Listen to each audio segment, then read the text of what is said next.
welcome to Five for the Studio, The Beyond Season 4. The episode I would like to call Mayhem because I have a lot of guests here today and it's amazing. A lot of good friends, a lot of cool people. And I hope everyone out there is doing well in the YouTube land and stuff like that. So yeah, let me introduce you to these guys. So, of course, we have John. Please introduce yourself, brother. I go by Das Wolfen. You can find me. I do a lot of stuff with Pop Culture Minefield. Great people. I'm an author. I do gaming books. I do fiction. So Yep, and with that, I also shared the link of some of your stuff that you sent to me. So if people are interested to check it out, go ahead. I'm absolutely gonna check it out and read it because I'm a reader. And yeah, it's the first time you are on this channel, man, and it's a lot of yeah. fun that you're here. Like we have known each other for a while. We both know Pop Culture Minefield and other people, so it's fun to finally have you on, man. Good to be here. And then, of course, we also have my good friend who is my ranger brother, because we are Power Rangers. That's right. Grid, how are you doing, Yeah, man? I'm doing good. I am the Theta Ranger, Theta of the Grid, part Tron, part Power Ranger. I film, TV connoisseur, comic book connoisseur, prop builder, customizer of figures, and just a comedian, voice actor, and yeah, I do a little bit of everything. Magician. So yeah, do you like any of that stuff? And then, of course, we do have my good old friend, Mr. Corey. How are you doing, brother? A lot better now that I'm over that stupid flu bug. Oh, yeah. As That's as a understandable. man, I'm not ashamed to admit that when I get sick like that, I turn into a crybaby. I'm like, I don't feel good. But anyway, yeah, I feel a lot better now. Yeah. If I have to Yeah, introduce myself, exactly. I'm Corey of Talkslot Entertainment. That's about all you. That's Yeah. about it. And I don't really do anything. You make music, you do stream once in a while. Well, I did just finish that music project I was working on. Oh, you And now did? now I'm in that weird space in between I did it and I need to release it. Yeah, then you need to find a release date, man. Yeah. Tell me about it because I'm like, oh Yeah, man, I've only been working on this for like over a year now or something. yeah. Yeah, no, I currently started on some new music too. So I'm doing some vocals, and of course my wife is gonna do the clean vocals, and I'm also gonna get you, Corey. I'm gonna get you back on some projects on some I'm of the gonna music. get you, Corey. Yeah, we need some more rapping, man. And you nailed it in the first song we did together. I did my best. I'll tell you what. I'm not good at what I do. Oh, you did well, man. And again, it was not planned in the beginning that you were gonna rap over the metal parts, but I just tried for fun, and for me it fitted, and I just loved it. Well, actually, after listening to that song, I'm actually working on some rap metal stuff. Yeah. That's I'm putting it in the same vein as Public Enemy and Yeah. Cypress Hill, but Oh I yeah. want to put some of the more the fuzzy bass from like blues rock in there. Mm-hmm. So it's going to take me a minute to get the actual audio down, but it's going to be good. And if you ever need screams, just tell me, man. I might. We'll see how this project turns out because I never know Yeah. what turns it's going to take until I'm in the meat of it. So Yeah. And I recently also I just nailed a new technique that I've been working a long time on, and I the first inhale did. scream. Oh, I do inhaling mostly all the Okay. time because that is Okay. my favorite scream style. But it's a little bit a different technique while I do inhaling, and I nailed it. And when I heard it back, listening to it, I'm like, shit, I actually did it. You get that proud feeling. You've been practicing so hard for that one tone, and suddenly you can goddamn do it, man. Yeah, I've settled pretty comfortably into the baritone range, so I'm Yep. enjoying Uh, doing the deeper vocals and stuff now. yep. And then, of course, we have to introduce a really old friend of this channel who's been here many times and the only man who can make my father gay, apparently. Every time my dad sees this show and Ruben is here, my dad turns all flowery when he sees Ruben. So, hail to Hello. you, and how are you, man? What have you been up to, man? It's been so long since we have I talked. know it's been very long. Basically, it's been a long, winding road. 24 was a very rough year. Basically, I was my diagnosis got worse, so I went into the hospital. I've been in and out of the hospital. It's a very, very strange disease that I have, and I'm in remission theoretically now, but it can come back right away. And top it off, basically last October, a year ago, my younger brother has a brain tumor. Then I'm sorry just to hear. this March, his youngest son has leukemia. They're still in doing treatment for him down in Texas. So there's a lot Jeez. going on. And then I myself, a good friend of mine, is now staying with me since March and taking care of her. She has she was actually assaulted, and it's a really bad. yeah. So it's really bad right now, taking care of her. But the good thing here is that I've been doing is, for the last 5 years, and I go and Corey can remember this when we all met 5 years ago, where I had been writing and doing things on my own for a long time, and it's always this idea that when are you going to get a chance to do it? One of the poems that I had written back then, Corey actually recorded for me. It's out there on YouTube, but it's a genesis of other things that are going on now. So I have now over 100 books coming out. I'm not, Nice. that's no bullshit, because it's basically my lifetime of everything. I have There we go. just poetry. 600 pages of poetry, not poems, pages of poems over since 1990. Yeah, in 1985, when I started, I think the oldest one's one's around 82. Around then was ninth grade that I still have, but all that work's now coming out. And of course, basically, now at the time, because I was officially put on disability, so I'm collecting my Social Security now. I'm looking for a place to live finally, to get just relax, and it's now writing the Great American Novel. So that's why when I saw John and when you're doing Dust Wolfen out there, hey, and I see that Sam Whitfield is also doing a lot of people out there. There are a lot of writers out there. And I see there's an opportunity here because, as we all know, 540 Studios and everybody here does produce some content that's very important.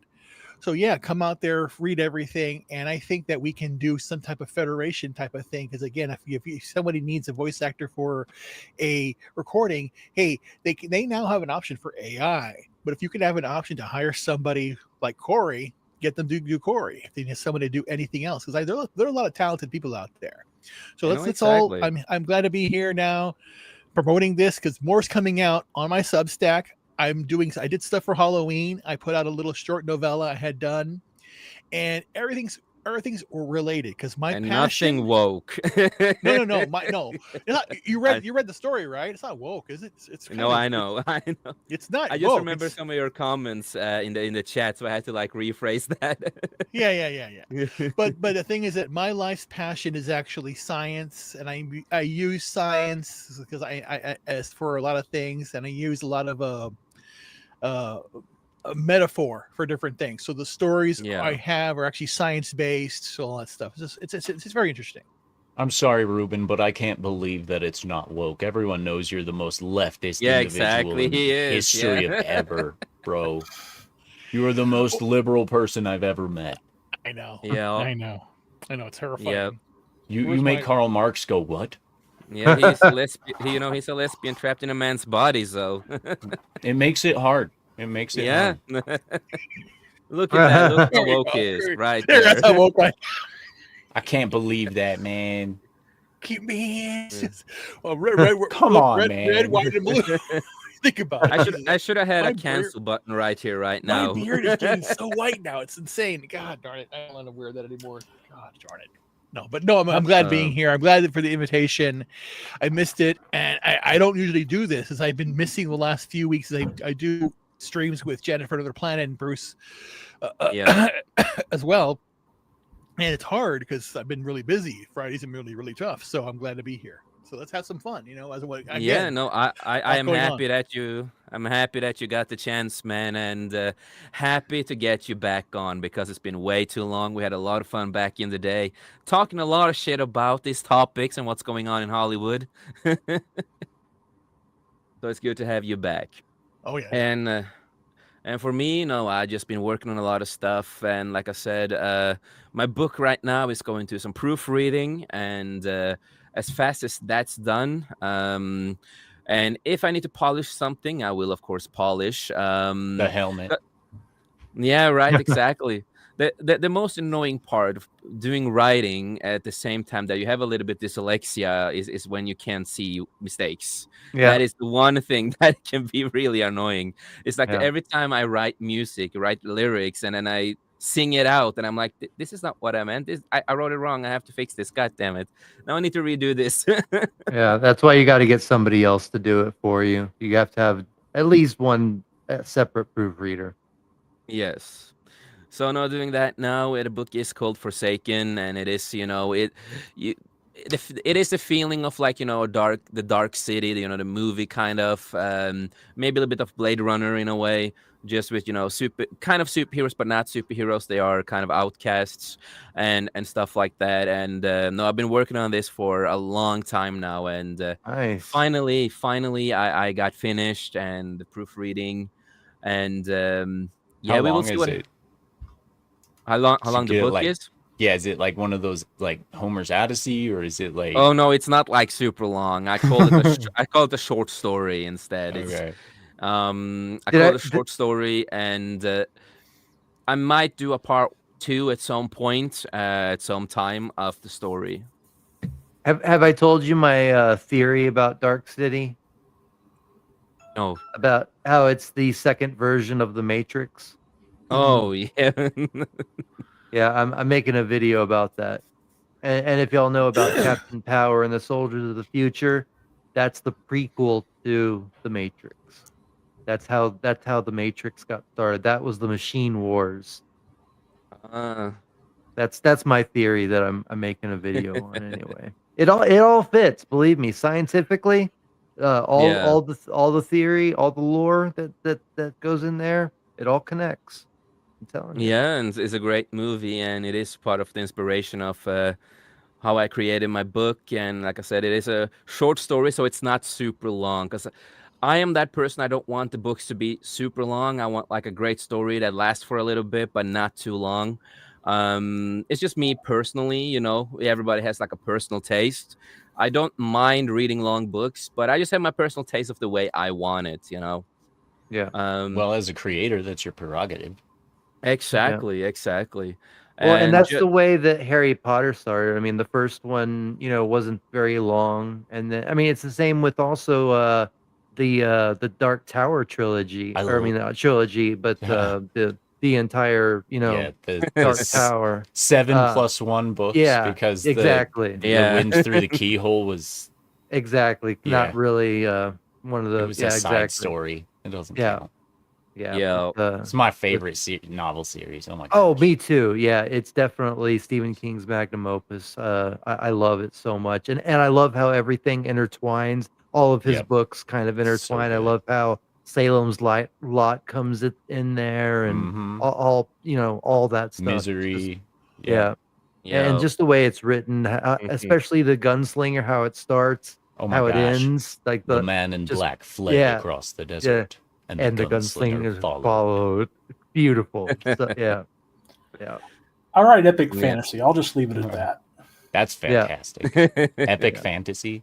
I love Yeah. epic fantasies. Yeah, me too. I just Yeah. can't stand some of the ones that they tried to make epic and failed really bad. Like this might be blasphemy for some people, like that Aragon book or whatever. Like Yeah. those were Yeah, I know that. garbage. I And never then, like, checked it out. Like I I've could just never seen, get I've into just seen a any of movie. the I could never get into any of the GOT stuff or Oh yeah, me either. like it. Yeah, no, I It's just saw the movie, and that's enough for me.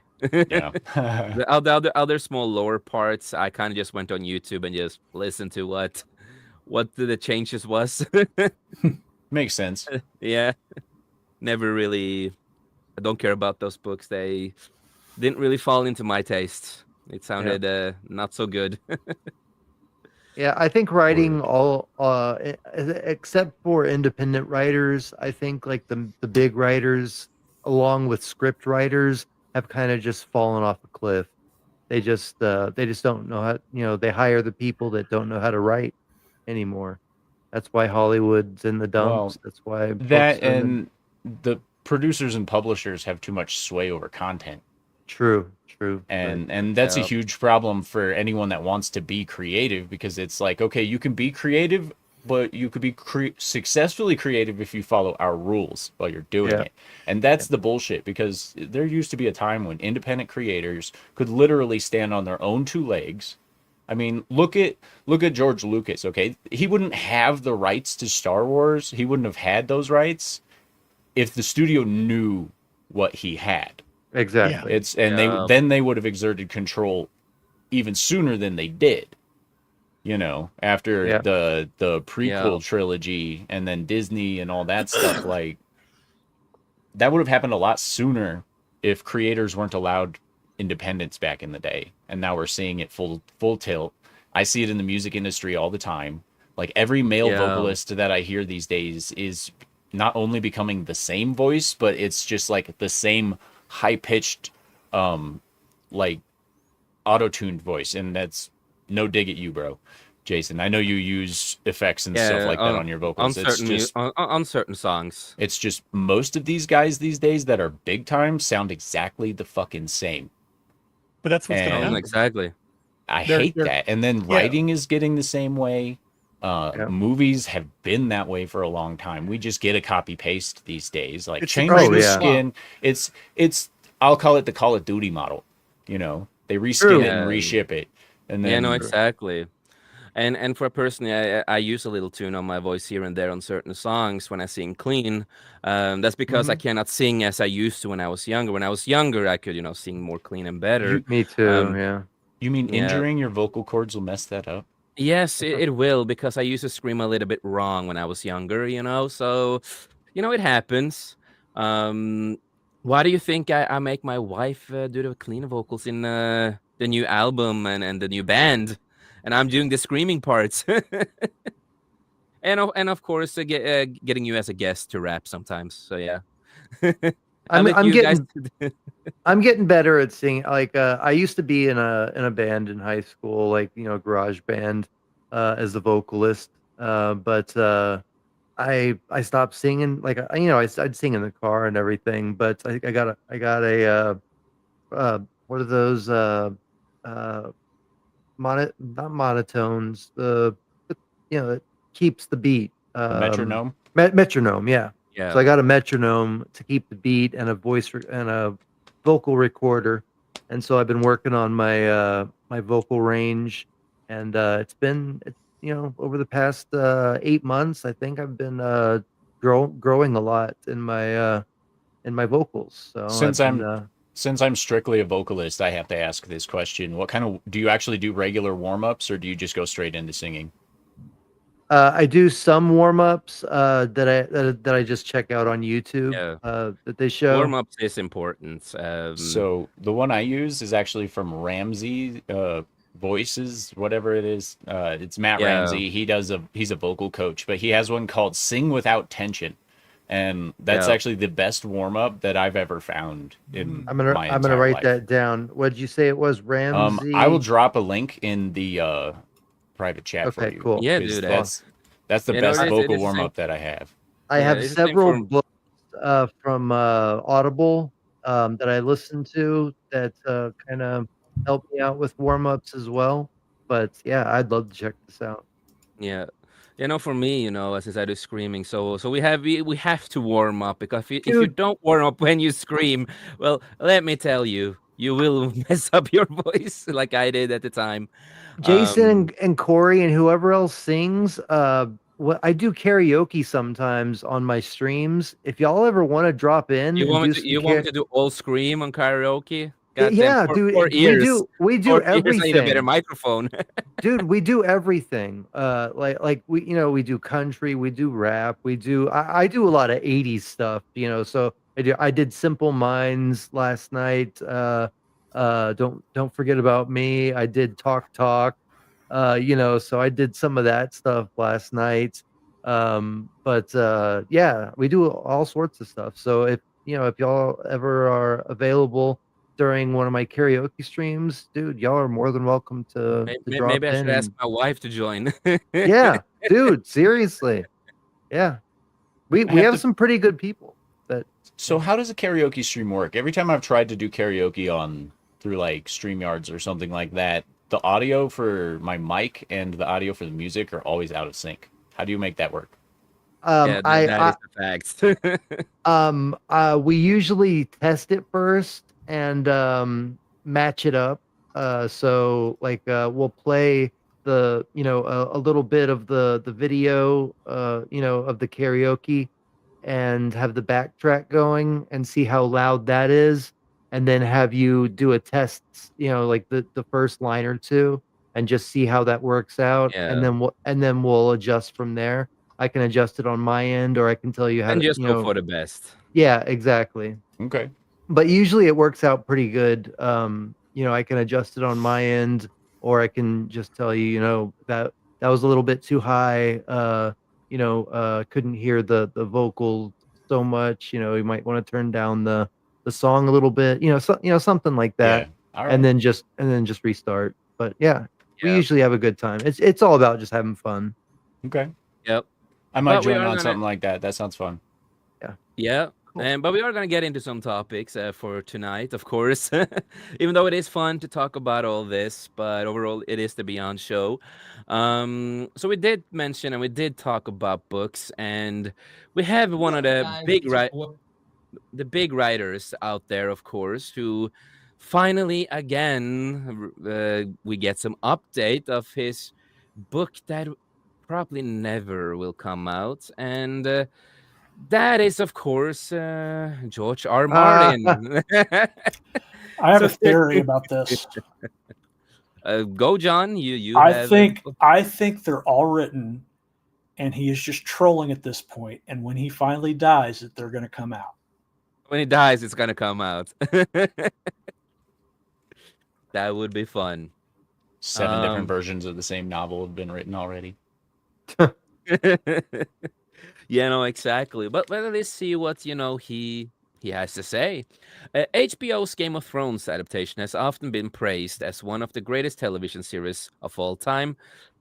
Yeah, it depends when it comes to like the two last seasons that they, you know, were a hit and miss for a lot of people. Especially the last season, I could barely see through some of the battles because it was so dark. Black Lives Matter. So of course. But author George R. Martin continues to work on the stories novels, but he finally talking about the planned Winds of Winter, which has been delayed for many years. Yes, I remember being really young when it was announced, and I remember the Outland in Oslo started with the whole pre-ordering thing, and then the news dropped that yeah, the book is not coming. You guys are effed. So yeah, you have to wait. um, that was a lot of fun. But even mentioning his deadlines and potentially breached contracts per Entertainment Weekly, Martin appeared at the New York Comic Con panel where he responded to a question about the Winds of Winter and when the continuation of A Song of Ice and Fire will be finished. And I know there's all this controversy about Winds of Winter and how late it is. Yeah, how many years has it been, John? Do you know how many years it's been? Way too many. It's been like Uh, 8 years, 6 to 8 oh no, years. it's been longer than that. Oh, really? It's been I think like 12. Oh, Oh, wow. that yeah, that sounds about right. And I do want to say hail to Tim here. Hey. Yes, I do Yeah. agree. We are going to talk a little bit about that later. Really sad to hear that he passed away. The original spaceman and legend. And he also said, I think John is right about that. That was my idea too. Yeah, might be the books are finished. And if not, it will be finished with AI, I guess. um, but I've always had trouble with deadlines, he said. I don't feel happy breaching contracts or missing a deadline or anything like that. Well, you have missed a lot. Just FYI for a lot of people who's been waiting for this. Um, Martin unfortunately didn't give fans any concrete updates while speaking on a panel. He did give a brief insight into the creative process, revealing that he hates making outlines. Martin also discussed how the succeed of Game of Thrones has helped networks and studios to have more faith in his work. So, Debatable. hold on. Hold on a second. He has trouble with deadlines. Yes. He hates doing outlines. Yes. He does stuff just to make money because he sold Yes. off the rights to it a long time ago to all this other stuff. But why do people keep asking this man for anything? Haven't they learned by now that like he's not going to do anything? This is like Yeah. that teenager you hire at work that seems like has a lot of potential the first couple of weeks, and then they're just really bad at their job for the rest of time. Exactly. And he's how old now? He never grew out of that? Like, Yeah. what the hell? Yeah, no, I bro? don't know. I always got him confused with who's that documentarian Michael Moore? Michael Moore, yeah. I always got him confused. He does look like an older Michael Moore. I Yeah. will Yeah, give you right. that. But yeah, I think it is, we've talked about Skinnier, it so maybe. many times, and if the fans that are still hoping for this, just don't care anymore about it. Okay, there's no reason to care or wait for this, because again, he is what we call a lazy writer. But he has time to work on games with other people and some other stuff other than the Game of Thrones stuff. Yeah. I just like the naked dragon lady. Yeah, right. But buying screen rights to his past works that he might have considered to be commercial failures at or the original time of publication, adapting these other projects has been sore spot for some fans. According to Martin, every time that happens, I announce it on my website. Yeah, because you are more on your website than actually releasing books. Just saying. Half the internet goes, why the F is George R.R. Martin writing this other thing when he should be writing Winds of Winter? Yeah, exactly. What is he doing? Martin response to the critics was simple. I want to say I did it in 1993, guys. Come on. It was lying in my drawer and they wanted it, so I sold it to them. And that's all he said. 30 years ago. These Yeah. people have been. Yeah. These people won't wait for their food to microwave, but they're going to be harping on this bro for 30 years to give them a book. Yeah. He's not going to give it to you. He's not going to give it to you. That's like the guy that cheats on his wife and tells his like side chick that, yeah, I'm going to divorce her soon. But never does. Never. Like, what is wrong with these people? Yeah, Give they up. are. That at least they are hopeful. They have some hope in their life. Yeah, seriously. And I agree with this comment that we'll get GTA 6 before this book comes out. Yes, right. we will. We'll get Fallout 5 before this book comes out. Whoa. Yes. That's lofty. They're gonna make a musical called George R.R. Martin, and it's just gonna be him singing "I Did It My Way." Exactly. Still, he hasn't given up finishing Winds of Winter. Either he is done and just doesn't want to release it, as John had his theory with, or he's just a lazy writer who will never finish it. And when he dies, AI or some other is gonna like just finish it so people can actually get a goddamn book. so they can finish most of the story, I guess. Although he admittedly does love his other project, like the sci-fi superhero universe, Wildcards, and his AMC drama Dark Winds. Yes, I do love Winds of Winter. I'm still interested in it. I'm still working on it, he shared. I'm still interested in it. That sounds so like. Guys, I'm still interested in my books. Don't worry. I'm still interested. It sounds like such a load of bullshit. It sounds like the guy that starts a project in his garage and then just leaves it like a quarter finished, and then he's like, "Yeah, I'm still working on that. I still have interest in that. I still like it. Yeah, I still have. I'm some interested in it. finishing that. 50 years later, I'm still working on it. It will soon be out, man. Don't worry." The last bit is the most believable thing he says here. Yeah, but honestly, I love these other things too.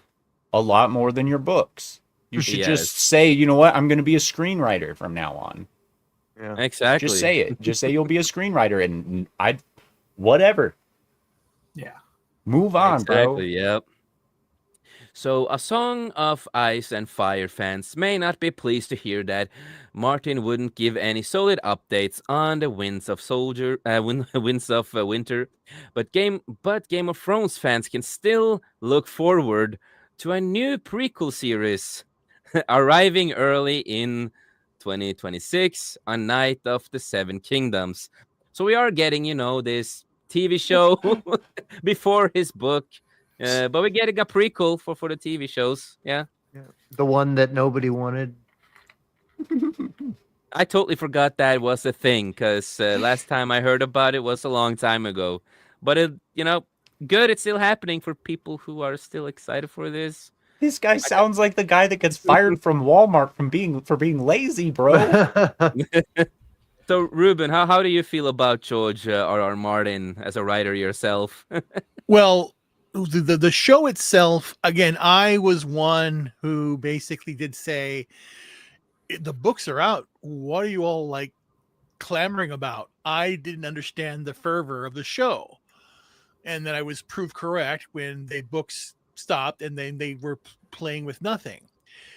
And a lot of things that are out there now currently, since at least 2016 really, it's like the last 10 years now, have been shit, have been just god awful garbage. It's been more political, and it's a shame as a writer that he won't finish it, because again, as a writer, if you are a good writer, you already know what the entire story is going to be. It's how you get there. Yep. But if he's doing this, he may be doing this because of it may be political, it may be economical, it may be just whatever. He's being pressured. Being a dumbass.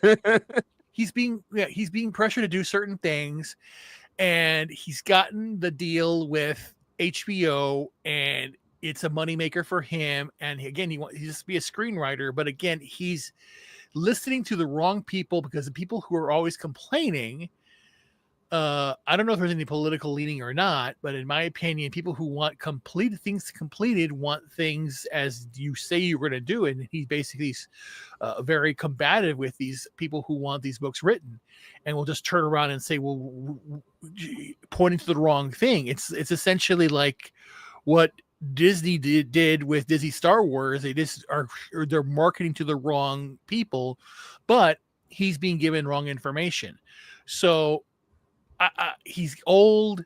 It's sad. It's a sad state. And again, when the show came out, I started watching it. Not when it came out, but at the very, very end, I watched it. And it was crap, because it was like I caught up. Oh yeah, it's following the book. It's somewhat following. It's somewhat close. Where's Lady Stoneheart? What's going on here? Why is it not listed? I got kind of irritated, and then and then it just went off. So I have no interest in this show. I'm not going to watch it. I don't watch HBO. Who watches HBO? What did this show last do? The one before, did it do any as good? It didn't do as good as the last one at all. I don't think it got. House of the Dragon did well to a certain point, and then it fell off for a lot of people. What's I'm Just saying. like yeah, So just like they're Game of just doing Thrones too this. did that. Yeah. So then what? So is HBO just burning money then and just doing this because they can, or what? That is the business model, all bro. studios. Yeah, Yes, it is. I know Yeah. Amazon did it with Rings of Crap, and now Yeah. they're doing. But the thing is that Rings of Crap is Rings of Crap. Game of Thrones is still passable compared to that. It's passable. I saw some of the Game of Thrones stuff. It was laughable, but compared to Rings of Crap is like bullshit. It's just like what the fuck are they doing? It's like you hired a bunch of retarded writers or what that are alcoholic retarded writers Hey, to write this yeah. shit? That's The exactly She-Hulk what they people did. had to go somewhere. Yeah, Yeah, Yeah, true. yeah, right. But But that's yeah, what I'm saying. Well, So if they're reusing sets again, like HBO is that dumb or that cost savings that they're going to use the same fucking clothes that they did from this other show, that they're going to do the same clothes for the HBO series. They're going to go out and get the other things for Harry Potter. They're reusing content. It's now just slop for them. It's Game of Thrones slop, and it's going to be Harry Potter slop. I bet you anything. It's going to be crazy.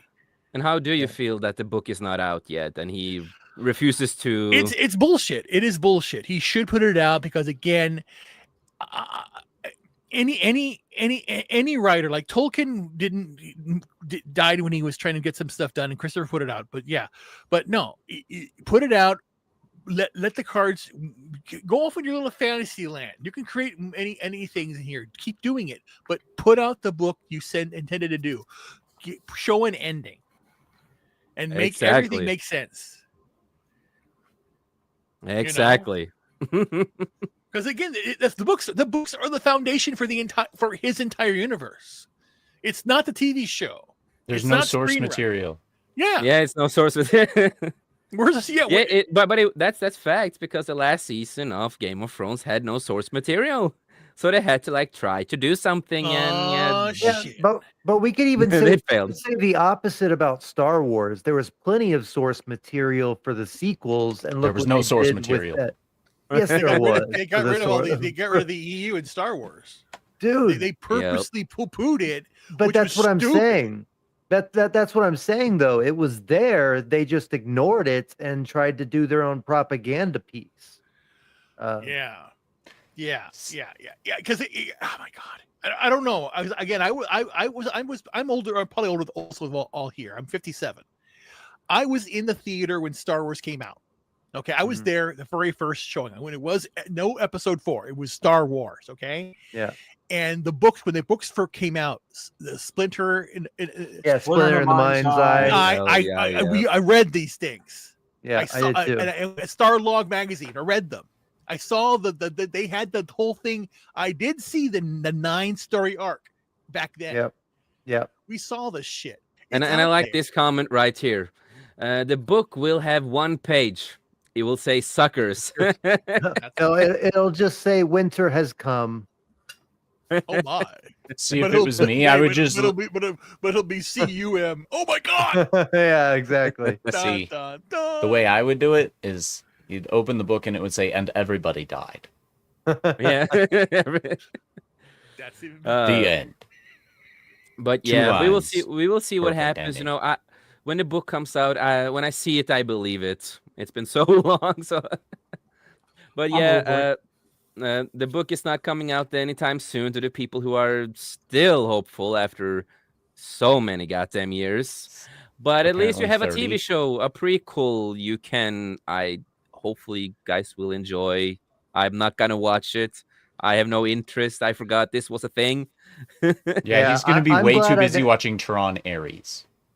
Oh Dude, God! don't even Oh. bring that up. Dude, No, I'm Theta of the Grid for Power Rangers and Tron, and I am so fucking pissed off about Tron Ares, Oh, man. come on. I heard Jared Dude. Leto was amazing. Shut the fuck up, man.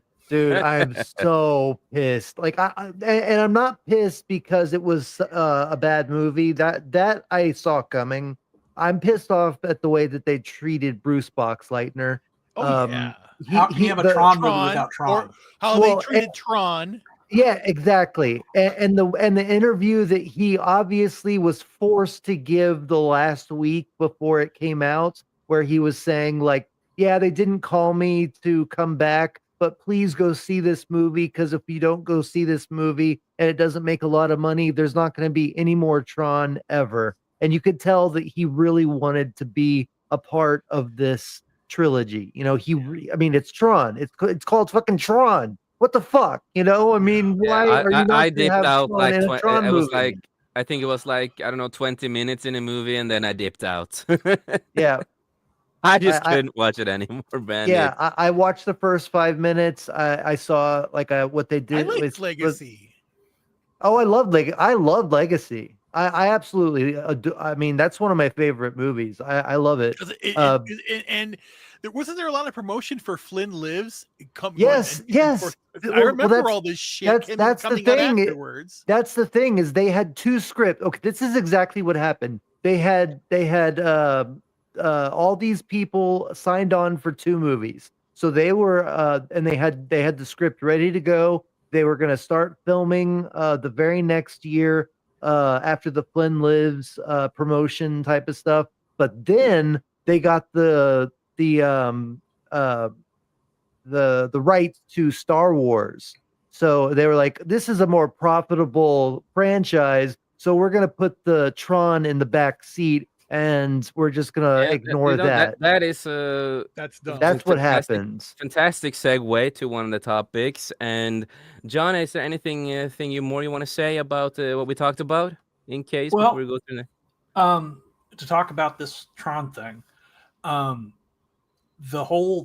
they bought Star Wars, they were looking for something they were looking to purchase Star Wars from George. Yep. The franchise they really screwed over was John Carter of Mars. And Indiana Jones. Yeah, Dude, well, John Indiana Carter Jones, was so promising. Yeah, Yeah, the John thing Carter is, of though, Mars is good. they took most of John Carter's marketing budget to pay for Star Wars.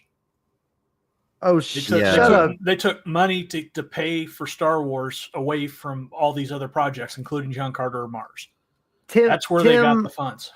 Tim the Enchanter just messaged me saying Jared Leto will win the Oscar for this film. You fucking asshole. Shut up. And Oh, he also- wrote it in the chat as well. He just messaged me Yeah. on Facebook Messenger. It's going to go to The Yes. Rock for the Smashing Machine. And not just that, we also have Disney Jared Leto's Tron Ares bombs at the box office, COVID blamed. How? Yeah. What? And it did Wait a worse than minute. it did worse than Morbius's first weekend. So everybody, the reason the movie didn't do well was because of COVID again. Yeah. No, it's because they didn't keep it on the Tron grid. They only spent 20 minutes inside the grid. They didn't bring back Sam and Cora or Flynn or Tron or anything that has to do with the entire exactly. franchise except for Who Income wants and that? Dillinger. Who wants Yeah. that old stuff? It's just ridiculous. They're just trying to make Jared Leto into a star, and obviously he can't be a star. He has to play off of somebody to be any good at all. And what He's I not saw the of main him in character. the movie, 20 minutes that I saw, he plays a character that he's played before many times. Yeah, he's just stoic. The He's problem, just stoic. Yeah, go ahead. see, the problem there is when you typecast a bad actor, like Yep. all their roles are bad. Yep. Like he was Exactly. much better off as a musician, and that's not saying much because I didn't really care for his music either. Like, Yeah, but he was exactly. better. He's the most successful tryhard I've seen in my life. Like it's kind of crazy. Yeah, so let's see at least. Disney and Jared Leto's Tron Ares crashed and burned at the box office, understandably so, with the blame bizarrely being blamed on COVID for the failure. Why? That I- this is the screen the screenplay was written 6 years before COVID ever happened. So that is no excuse whatsoever. They had these these actors signed contracts to start filming the very next year, and that's just hogwash as far as I'm concerned. That's trying to put the blame onto something that isn't there. Trying to Or is he saying people didn't go to the movies because of COVID? well, Good. COVID hasn't been a thing for years. That I know. I was going to say, Yeah, exactly, Why yeah. don't you tell that to Minecraft movie or Lilo and Stitch? Yeah, or Yes, exactly. Demon exactly. Slayer Or Sonic. K-pop, Or K-pop, Sonic. Yeah, the K-pop K-pop Demon Demon Hunter. Deans. Yeah. Yeah. You know exactly. So the 180 million sci-fi reboot opened this weekend to only 35 to 37 million so far, below expectation that had it tracking as high as 50 million. For context, Tron Legacy debuted to 44 million 15 years ago. 81.9. Back when the inflation Yes. wasn't skyrocketing. I love how they Yeah. accounted for inflation. That's great. Exactly. They're all Exactly. yeah. Even Yeah. by today's standards, we did twice as good as you Yeah. guys. Exactly. So for Jared Leto, Tron Ares is another box office bomb. Social media is already comparing the movie to Madame Web. Oof. Oh, that's even worse. Ooh. Why not Mobius? Well, yeah, because they don't want to bring that up because it's Tron in time. I mean, it's gonna turn in, yeah, it's gonna turn into something like that. It's Morbin time. It's Tron in time. I mean, I didn't mind Morbius. I kind of liked No, it. me neither. I did enjoy the Morbius movie. I never watched it Um, honestly. Yeah, no, What? I enjoyed it. It's not the worst movie I have seen, and I did really enjoy it for what it was. I saw a lot of scenes were cut out with the pacing. Wish those scenes were in there. Did not like the after credit scene stuff and certain stuff, but no, I liked the movie for what it was. Yeah. I never Um, watched It was it. better than Madame Web. Oh yeah, I never watched it. I never watched either of those. Like I heard that they. I mean, I just knew that they were going to be bad. But Tim, I really think you should give Legacy a chance again because Tron Legacy, that was a really deep philosophical film that had some really good storytelling, really good. I mean, yeah, there was some bad CGI with the face of Jeff Bridges, but but still an entertaining movie. I really enjoyed yeah, Legacy. yeah, the philosophical thought process behind the plot and the whole thing about perfection, like because when Clue was created, he was created from a point where Flynn believed in the ideal of perfection. He had to grow and read, Friedrich Nietzsche and all sorts of philosophers to finally figure out that there is no such thing as perfection, and yet it's right in front of you at all times. Yeah, no, That type of exactly, thing. So exactly. there's a lot to go into that, and that's why I really appreciate that movie. Yeah, no, So it's the exactly. same as Kung Fu Panda. Yeah, exactly. That's it. That's it. Yeah, Well, but that right there in and of itself is a moral aspect. Yeah.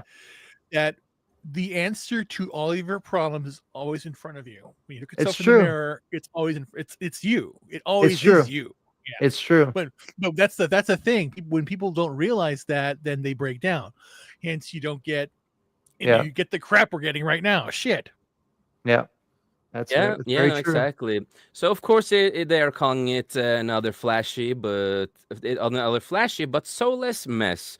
The 20 minutes I saw was a soulless mess and terrible. While the It was. critics said the visual looked impressive, the visuals were not bad. Of course, the visuals were fine.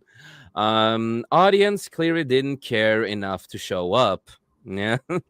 Well, yeah, I because they had wonder a Mary why. Sue. They had a Mary Sue come in. I mean, basically, what they did was they took Sam Flynn after the whole the Flynn Lives movement, that whole video thing that was promoting the next movie, and they basically said, "Oops, Sam fucked up income. He's been gone for 15 years or 14 years, whatever it was. Oops, he messed up, and now the ISO's gone too." Cora's gone. Yeah, Tron, Adam Bradley, Yeah. they're all gone. oops, we don't know what happened. So we're gonna have a girl that created a Fortnite version of Space Paranoids to save the company of income. It's like, seriously, you're gonna bring in another Mary Sue. You're gonna do the whole Rey Skywalker Palpatine thing again. You already realized that you messed up Yeah. with that with Star Wars. It's the same company that's doing the same thing over and over and over again, losing their ass, and they just can't learn. They just never learn. So Yep. they're literally doing something insane, doing the same thing over and over Yes. again, expecting a different result.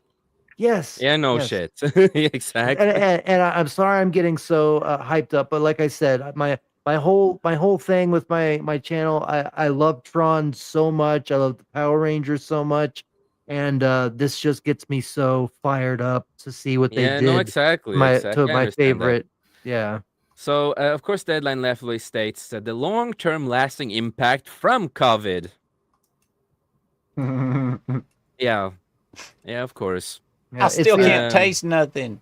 yeah, it's gonna be like that for the next 20 years if they have Yeah. any bad movies come out that doesn't make any money. Oh yeah, Yeah. COVID. It's because of COVID 20 Yeah, years ago. but I like what they, said after here, other films from Deadpool and Wolverine to Inside Out 2 and The Batman have performed strongly post-pandemic, proving that people will still show up for movies they actually want to see.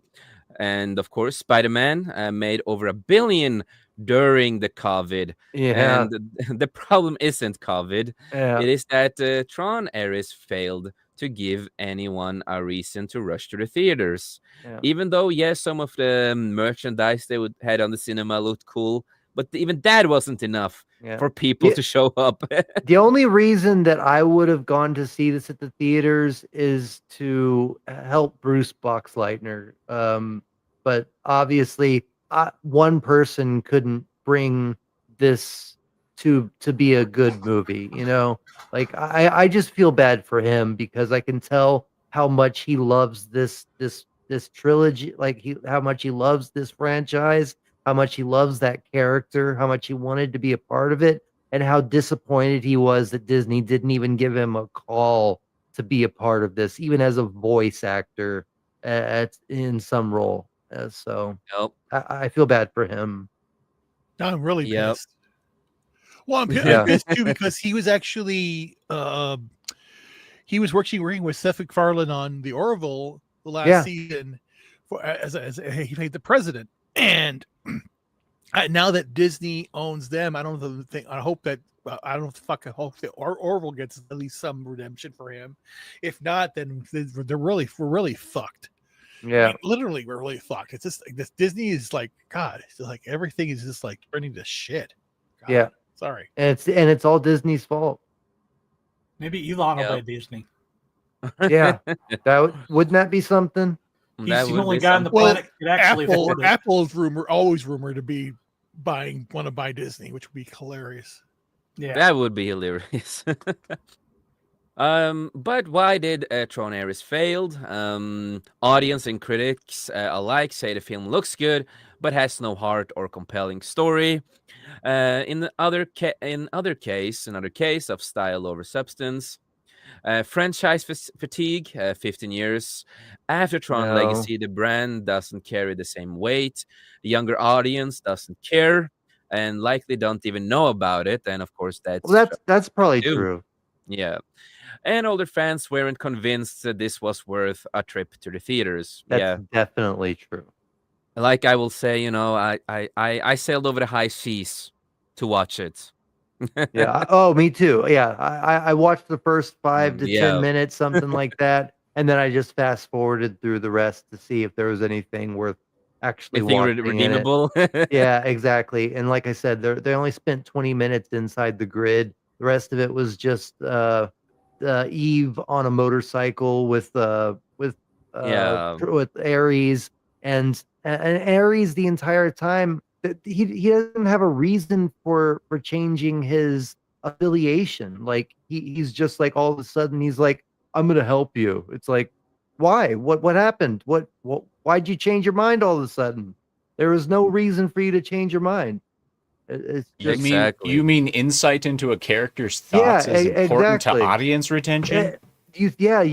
You would think that would be something that they would put their mind into, but I guess they don't have any minds to put together. You know, Oh, exactly. And also we have the Leto's reputation. And of course he has a big reputation of a lot of stuff. mm-hmm. Jared Leto's recent track record from Morbius to House of Gucci hasn't exactly inspired confidence. His name no longer sells tickets, and he recently faced a heat essay. Yeah, it's a whole thing with the whole essay stuff Or that is allegedly going touching on. the no-no zone. Yeah. Can I Yeah, ask, when did his name ever sell tickets? Because the only thing I remember him 30 Seconds to from, Mars, first yeah, back global in tour. that time, yes, with the That was band, it. that was it. That when he was no, big. but for movies, like the only thing that I remember him being good in was getting his ass kicked in Fight Club. Yeah, yeah, when he was Angel. Yeah, Well, first of that's all, I didn't even realize that was Jared Leto. Yeah, that's Jared Leto. When he gets yeah, And it yeah. I wanted to be I wanted to honest, I break didn't even something realize he beautiful. was the Joker. Oh, like- good. Until the Yeah. until the credits hit on Yeah. my brain's breaking. The Suicide Squad, I didn't even Oh, realize he was the Joker. Yeah. Like I didn't even realize it was him. I was like, oh, Yeah. okay. Because his And- they're trying to make him in, they tried to make him into a big name actor, but Yeah. the problem that they ran into there is they elevated him before he had like the actual merit Yeah. to be there. Or Because he ability. had he hadn't established himself, and I can guarantee you he's not like Keanu Reeves. He doesn't go to acting lessons even though he's been doing it for a while. He's probably one of those people that's like, I'm good enough. Yeah. And Well, yeah, that's he wrong. has his own cult. I mean, yeah, of course. Yeah, I was gonna mention that because he has his own cult in that island and stuff like that, and there's a lot of rumors of what's going on there. Some people coming out and say that there's disgusting Is- things happening there, and Yeah. it's- Oh, So well, I'm do sure. we need to Just- release just the like- Leto list? Just well, yes, and, it's the Leto list. Yeah, and while we're at it, the Ezra Miller list. yeah. That's a long list. Yeah. That is a really long list, but yeah, Tron Ares, is it was all because COVID. It's all because COVID, people. You hear it here first. It's all about Yep. COVID. That's why the movie failed. Wear your masks and get your boosters, everybody. Now, then Well, you can, hey, then Tron will be good again. one positive about that is there's plenty of room for social distancing. Definitely. Especially in the Tron theaters. Yep. So, John, Exactly. anything you want to add on to this? Well, the only reason Leto got big in acting was because of the Dallas Buyers Club. Mm-hmm. He had Yeah. that one role. He won the Oscar for Yeah. Best Supporting Actor, and Supporting. suddenly they want to stick him. They want to stick him in everything. And that Yeah. was my point, is that he's a good supporting actor, but he's not a lead. No, definitely not. I'll He needs agree a with lot that. of acting lessons if he's gonna be a He lead. does. And I personally think that every actor, regardless of how long they've been in it and how good their chops are, should continue education. Oh yeah, Because ha- there take- are take certain improv. things that get rusty if you don't Yeah. utilize them. And it's like my brain's breaking, Simmons, J.K. Simmons. J.K. Yeah. Simmons. Yeah, like Um, he's still very active in dancing and singing and everything that he doesn't do on a regular basis just because he likes to do it. And you Yep. can tell that Leto is not one of those people that enjoys the art for the art. He Yep. enjoys it for the attention because he's a Exactly. histrionic whore. Yep. And you know, practically, yeah, that's true. Yeah, That's- that makes sense. That's very but- true. but that's the main base of everything that is Hollywood these days is histrionics. It's a look at me. It's not a entertainment for the sake of entertainment anymore. It's entertainment so you will look at me and see how pretty my face is. Look how flashy I made my lights. Yeah. Like, look how many boobs I put on the screen for this completely unnecessary 20-minute sex scene that involved 60 people. Just like that's all entertainment is these days is, That's flash. true. It's They forgot- It's they forgot- hollow. It is forgotten. It's a forgotten art to make entertainment. Yeah, They I was just forgot that they're watching. Oh, sorry. What's Go that, ahead. John? They forgot that they're dancing monkeys for us. Thank you. Yeah, Thank you. yeah. I thought I was the only one who actually remembered the organ grinder's monkey at this point, because that's what they are. Yep. Yeah, I just watched a documentary on the Breakfast Club and how John Hughes, basically all those scenes, like not all of them, but the majority of the scenes you see are all improv. And I think that that's a lost art in Hollywood is improv class. You need to go and take improv classes and, do the exercises and stuff like that. I used to do independent film in '09 and through 2011, and I did several improv classes, and that helped my acting more than anything because you get to play off each other. And you read the lines, but then you get takes where you can just do what you feel your character would do, and sometimes your director would prefer that, and you would feel like you're like you'd feel awesome because you're like, yeah, that just came to me, and you prefer that over the script that you wrote, like you spent your hard blood, sweat, and tears on. And I think that this generation it's all about the fame and the glory rather than the art. So yeah. Word. Yep. Yep, no, exactly. And since we did mention, of course, it had to be mentioned with Ersa Miller. It is funny that I do have a Flash. Oh no. Yes, Andy, who did create the movie, he came out recently and blamed the fans, of course, for the movie failing. Of course he did. Yeah. It's always the fans' fault. It Yeah. is always the COVID. fan. Or COVID, yeah. Or Donald Trump, just saying. It's Oh, that too. either, yeah. But Andy, I will always, I cannot pronounce his fucking last name, and neither do I care, because I don't like this guy. Muschietti. Yeah, Mushy Muschietti. shit. Mushity. Yeah, Muschietti. Muschietti. Yeah, Mush- Muschietti, because he is shit. Much Uh, shitty. Yeah, much shit. That's shitty. good. Thanks. Blames the fans for the Flash bombing. Yeah, I don't think that's why the movie failed. If you just go through Ersa Miller's backstory and also his poor acting and What are a really you bad talking about? I thought it was a matter of inspiration when he hit that one lady Oh. with the chair. Yeah. Like, oh my gosh. Yeah, And a his choke slam comedy the other- chop. Yeah. I mean, they're just. I mean, he should Top be notch, bro. exactly. He Oh should no, we be have to like respect his pronouns, they, them. Oh right, he only uses that when he gets catched by the police. yeah. I And I thought it was because the special effects were so great. I mean, it looks like yeah. looks like they were done on an Amiga. Exactly. And I remember watching when he got arrested and he started using, the they, them pronouns and he didn't Yeah. want a man to touch him. And then it came up that, he was wearing the ring from the movie, the Flash ring from the movie. And he talked about, oh, don't take that, but blood means so much to me. But he was, he was all over the place with that. Yeah. But he didn't want to be touched by a man because he's a they, them. He's LGBTQ. So he had to try. He tried to use that defense when he got caught. Yeah. They all do. And we also, if I don't remember wrong, he was with a younger girl that he kind of have Oh, dated. several. Yeah. But this was the big one, the famous one. Yeah. And Yeah. they run away together, tried to be romantic. And the activist girl. And when they met, she was underage and he was old, and they started, doing stuff. Yeah. Illegal And- stuff. Yeah, and that was all real, and he admitted it, and Yeah. And But he got he is- away with it. Yeah. he got away with it. And now, recently, he is back. He was on some other film festival things, and he's back. He's gonna work on a new movie with somebody, and yeah, he's. Tom Yeah. Hanks. Probably. But, I think they would have a great time together. They would. Oh, Especially I just since keep- Ezra looks like he's 12.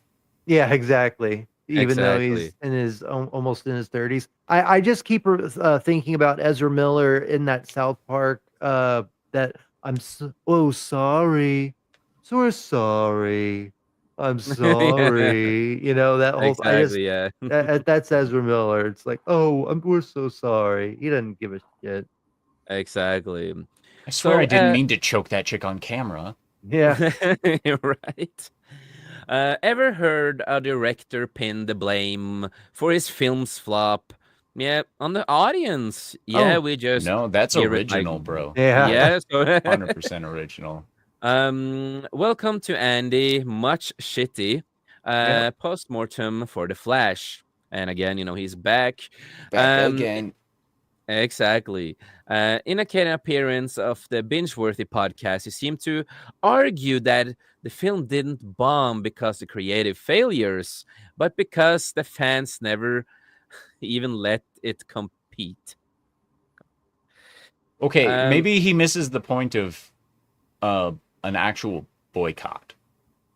Because when fans are unhappy with the person you put in the lead, you're better off canceling it and taking the hit. Yeah. Because now you put yourself in a situation like this, and you're even going to be even more shitty. Yeah, you're basically saying you're basically doubling down on your decision, and the fans are just being like, "Well, then we're doubling down, saying that you're an idiot." I don't care if he's a kitty diddler. See my movie. Yeah. Exactly. So people don't see things; they just talk shit. Yeah. That's all we do. Yeah, we don't have any original it's thoughts not or that ideas. we are passionate. It's not that we are passionate fans of these IPs. It's not that. Never. That's why we talk about it. It's not that we love, we don't love Barry Allen and that he's best friends with Hal Jordan. It's not like we know all this stuff from the comic books from when we were kids and read it all. We don't know any of that. It's all about you, Andy Much Shitty, and Ezra Miller. It's all about y'all. I never in my life thought I'd be happy that they didn't make my character into a movie, because Hal Jordan's my favorite, and they didn't ever touch him. Yeah, they did. Well, I mean, not like they did with Flash, not like Flash touches people. Oh yeah. I'm talking like they didn't give any of these guys a chance to ruin him the way that they got close with what's his face is Ryan Reynolds Flash. I actually enjoyed the movie. It wasn't the best, but I enjoyed it because if you disassociate it with everything else, it's an okay standalone movie. Yeah, but if you actually wrap it in, amazing. He did. There were certain aspects of that movie that were very spot on and very enjoyable, but it's just like I didn't like Reynolds as Hal. Yeah, I think that he could have been better, but I liked him. But high five for Green Lantern being your favorite DC hero, man, because he's my favorite DC hero as well. All day, every day. You better get ready because James Gunn's going to ruin him. And don't say it, please. Don't say it. Yes. And again, just remember this: James Gunn said the Flash is the best movie ever created. He said it's the best hero movie created. And James Gunn also hates Tim Burton Batman. That he said that himself. That's fine. And he also hates Christians. He likes to mock the Christians with his Peacemaker show. We went through the whole thing that he did. And of course, with the Peacemaker show, we had Lex showing up, practically saying that they get raped in prison there, and a lot of other stuff in his stuff. But much shitty didn't hold back when talking about the Flash failure. The movie made 108 million domestic and 163 million overseas for a worldwide total 271 million, far below that Warren Bros. Needed to break even. Much shitty said the movie was good and the people just didn't give it a chance. I liked my stuff. That is awful. Yeah, when you consider how much they actually spent on it, basically reshooting the movie 3 times. Exactly, they did. They did reshoot and still coming out the way it did. Yeah. And it was in production for so long. They lost directors, producers, and then it was at one point Ersa Miller said he wanted to write the movie. That would been weird. It would have I been a wonder. Tarantino twist with feet, but instead it would be like an underage girl. Exactly. Uh, And yeah, wiggle your Honestly, big toe. the comment that much shit he said about his movie was good, but people didn't give it a chance. That makes me feel like he's the toddler who would get upset if you didn't like their page full of scribbles. Oh yeah. You know, like Exactly. throw me a temper tantrum and, you know, throw yourself down in the middle of the floor and just whine a little bit, bro. Like, give me a Yeah. break. and it's so fun. It comes out now after such a long time. Nobody really cares about the movie anymore. It is all done, but of course he had to come out and talk about it. So it's fun. I had forgotten about it. Like, to be completely honest, I had blacked it out. But Yeah, exactly. Same. So of course, a lot of people did not see it, but you know how things are these days. People don't see things, but they like to talk shit about it. Well, I do. I know a lot of people who actually watched the movie, and I watched it myself to see what the fuck it was about.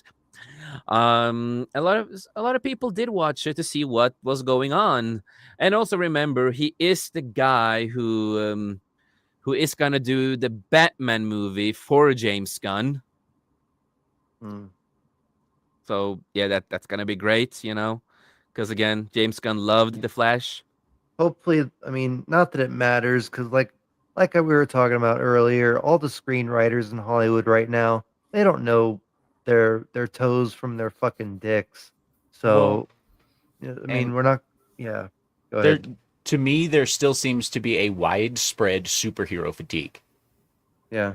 All right, and it hasn't gone away enough for them to make more superhero movies that people will want to watch in the same wheelhouse. They have to get new talent that actually knows what they're doing and knows the franchises and knows the IPs and is able to actually follow a storyline that fans will engage with. I Put someone completely in agree charge with of the that. project that likes the They project. don't like to hire people like that. If you look at all the previous stuff, and you have the directors and producers there, they don't know shit. They say it themselves in the interviews. No, they have not read it. They don't really know anything about it.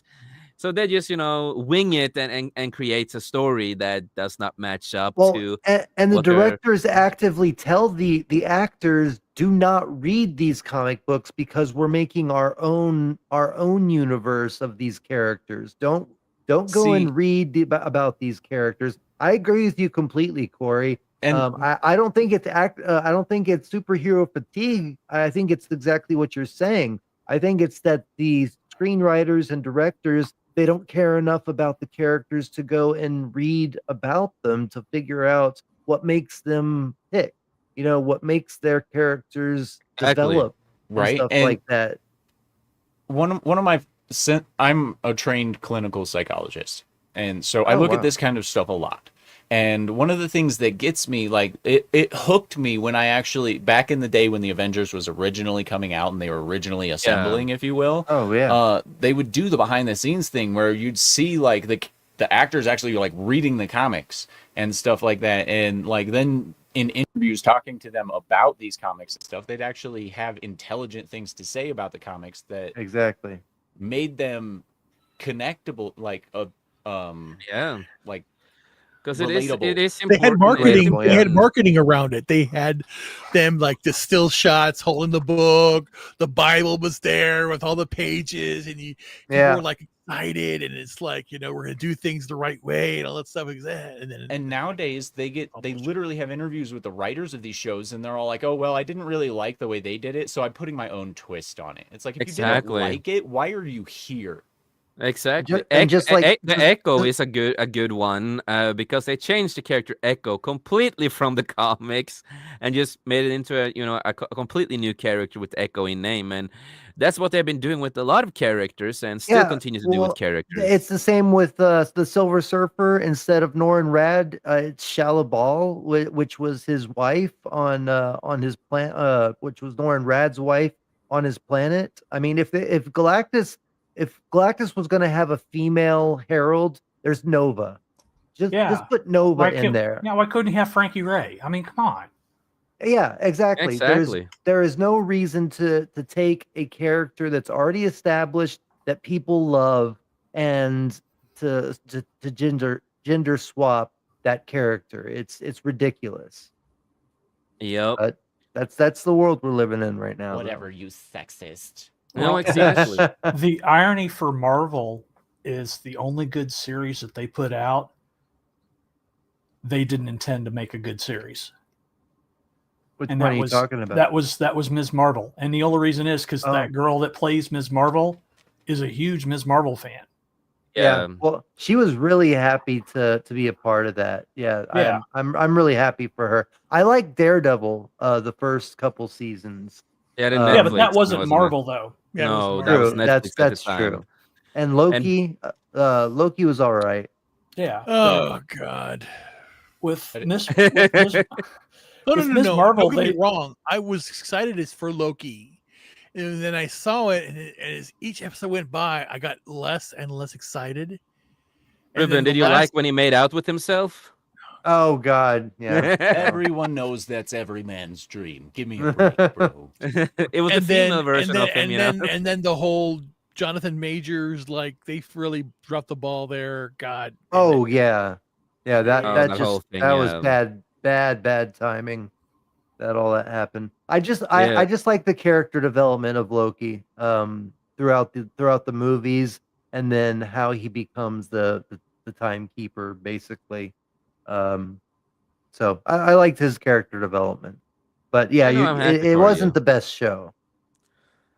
Yeah, no, I really did not like when he tried to sing Norwegian in the show, and I did not understand shit because I am Norwegian and I did not understand a word he was trying to say. It sounded like he was too drunk, man. Yeah, that would piss me off too. Yeah. I'm not gonna lie, I haven't watched a single Disney production that they've put out since The Last Jedi. Mm-hmm. I literally That's stopped lucky watching man, lucky anything man. anything Disney made after that movie. I just stopped. Well, I was like, I'm kind of with you there. I pretty much stopped caring after that as well. Yeah. I'll just say this, Corey. It was a cold night in my apartment during the pandemic, and I said, you know what? Maybe The Rise of Skywalker isn't that bad. Oh no, I never watched it. And I did. I went, Oh. what the fuck? And I went, And- no. And if you read the books of, the rise of Palpatine, you also learn that the father of Rey is a clone of Palpatine that had Yeah. sex with a woman. So technically, Rey is a half clone in blood and half normal human in blood. I have So a question on whether or not that was consensual, because Palpatine was an ugly old bitch even before yeah, no, he got this melted. Palpatine looked a lot better, and he didn't have force powers or anything like that. It was a failed experiment. And also, they made a comic book where they had Luke's hand to try to tease that they were doing It didn't have force cloning. powers? Yeah. And then well, it they is in kinda- Heir He to had the Reiki Empire. powers. In Heir to the Empire, there is like the original there- sequel. Yeah, the original, there trilogy is in the the book. clone of Luke. There But is what they clone- tried to yeah. do with this comic book was teasing that they used Luke's hand to create the new Palpatine bodies. Oh, So God. he kind of got the Skywalker blood. So technically, How if that does- was the case, that Rey is Palpatine and a Skywalker with the cloning blood thing.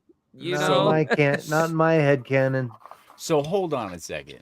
You're telling me that they took the gay agenda to the next level and they made Luke and Palpatine have a baby that was a Mary Sue. Technically, Yeah. Oh, God. How does Yeah. cloning work exactly? I mean, personally, I thought you took genetic material and then you copied it and stuff like that. And like, if you didn't have compatible genetic material, it wouldn't really work. So can you like take two types of DNA and just mush them together to get like to the create most a new powerful woman body in the and- known existence? You're of ever? thinking about it too much. The Force is Yeah. female.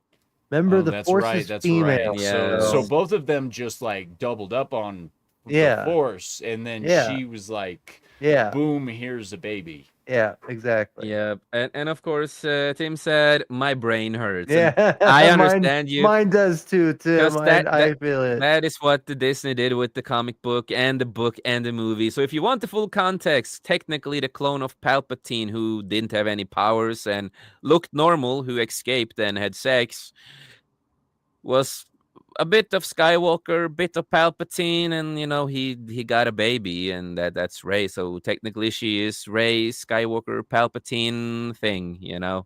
Technically,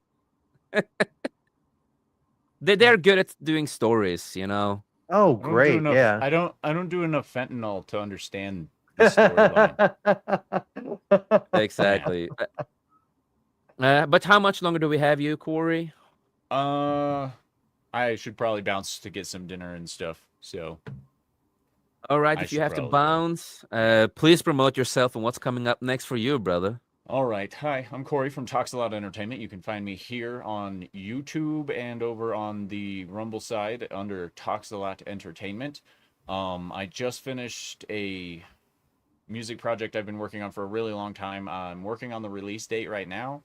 I have all the promotional materials finished. I've done all the music videos. I've done every bit of editing. I've rebalanced them to Spotify specs and stuff. So if you want to check out my Spotify, it's Corey Harrison.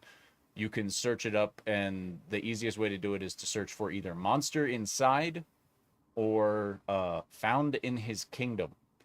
Monster Yep. Inside is a narrative on unmasking the monsters within all of us, and of course, it's got some really bad falsetto in there. But yeah, Found in His Kingdom's a Christian rap. Just forewarning. Oh, So cool. if you check that out, Yeah, and it's God good. bless. It's good. God And I bless, do want man. to say, I really you- love your hoodie. me too. Me Yeah. too. Yes. Are you on X? I am. It's under Talks a Lot Entertainment. If you can find me, yeah, I'm there. Okay, I'm DMs gonna are open. send- If you guys need voice acting or anything like that, let me know. Yeah. Well, I wanted to invite you to Yep. karaoke, so I'm gonna try and send an invite. If you have trouble finding it, Jason can shoot you a link to my profile. We're friends Yeah, on there. that I so- can. And So, again, yeah. I'm happy to see that you are repping the OG version of Yeah. Bruce Lee with a lightsaber from my old store.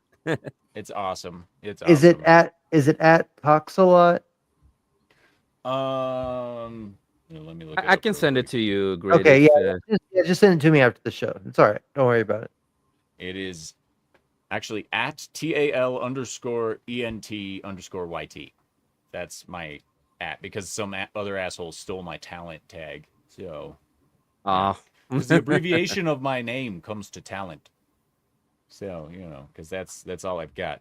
And they said in Star Wars, talent without training is useless. So I've been teaching myself how to sing. Anyway, I will be getting back to more game streams soon on my channel. Thanks to the Steam sale, I got a bunch of new games. So I'll be doing Dark Tide. Warhammer 40,000 Dark Tide is a fantastic Nice. game. Monster Hunter. I'll be doing Black Desert. Various other things. And then maybe at some point my friends will join me in playing on those games with me. We'll see. But until next time, ladies and gentlemen, stay sexy, don't get murdered, and as always, have a wonderful time. See ya. Bye, guys. See you, buddy. Nice to meet you, man. You See ya. too. Bye. And then, of course, my co-host Cash Money popped in. Hail to you, brother. You're on mute, Cash. Right. Yeah, there we Thought I go. turned off mute. Hi. Okay. It's hey, what's going on? Check Okay. things. No. How you doing, brother? I'm doing pretty good, man. Doing pretty good. Just trying to stay sane. Yeah, that's good. And I know Working on we were. things and stuff. Yeah. Yeah, that's good. So now we recently talked about, some Marvel and DC stuff, and currently we are going through Andy, much shitty, who created the Flash movie. After a long time, he came out. Of course, he had to, trash the audience. and I we couldn't also help talk, myself. I had to make a comment on that article, and some of the things that people are saying in the comment section are quite ridiculous about some stuff. yeah. But guys, this movie just they should have got Grant Gustin. That's all I'm saying. Yeah, Would've That's all I been- you're agree. saying. That's it. Should have got the man. Exactly. He doesn't have these problems. He's not causing these issues. At least in You're this telling me he article, didn't though. choke a woman on camera? No, he didn't. Yeah. Yeah, so Hmm. that's who I would have gotten.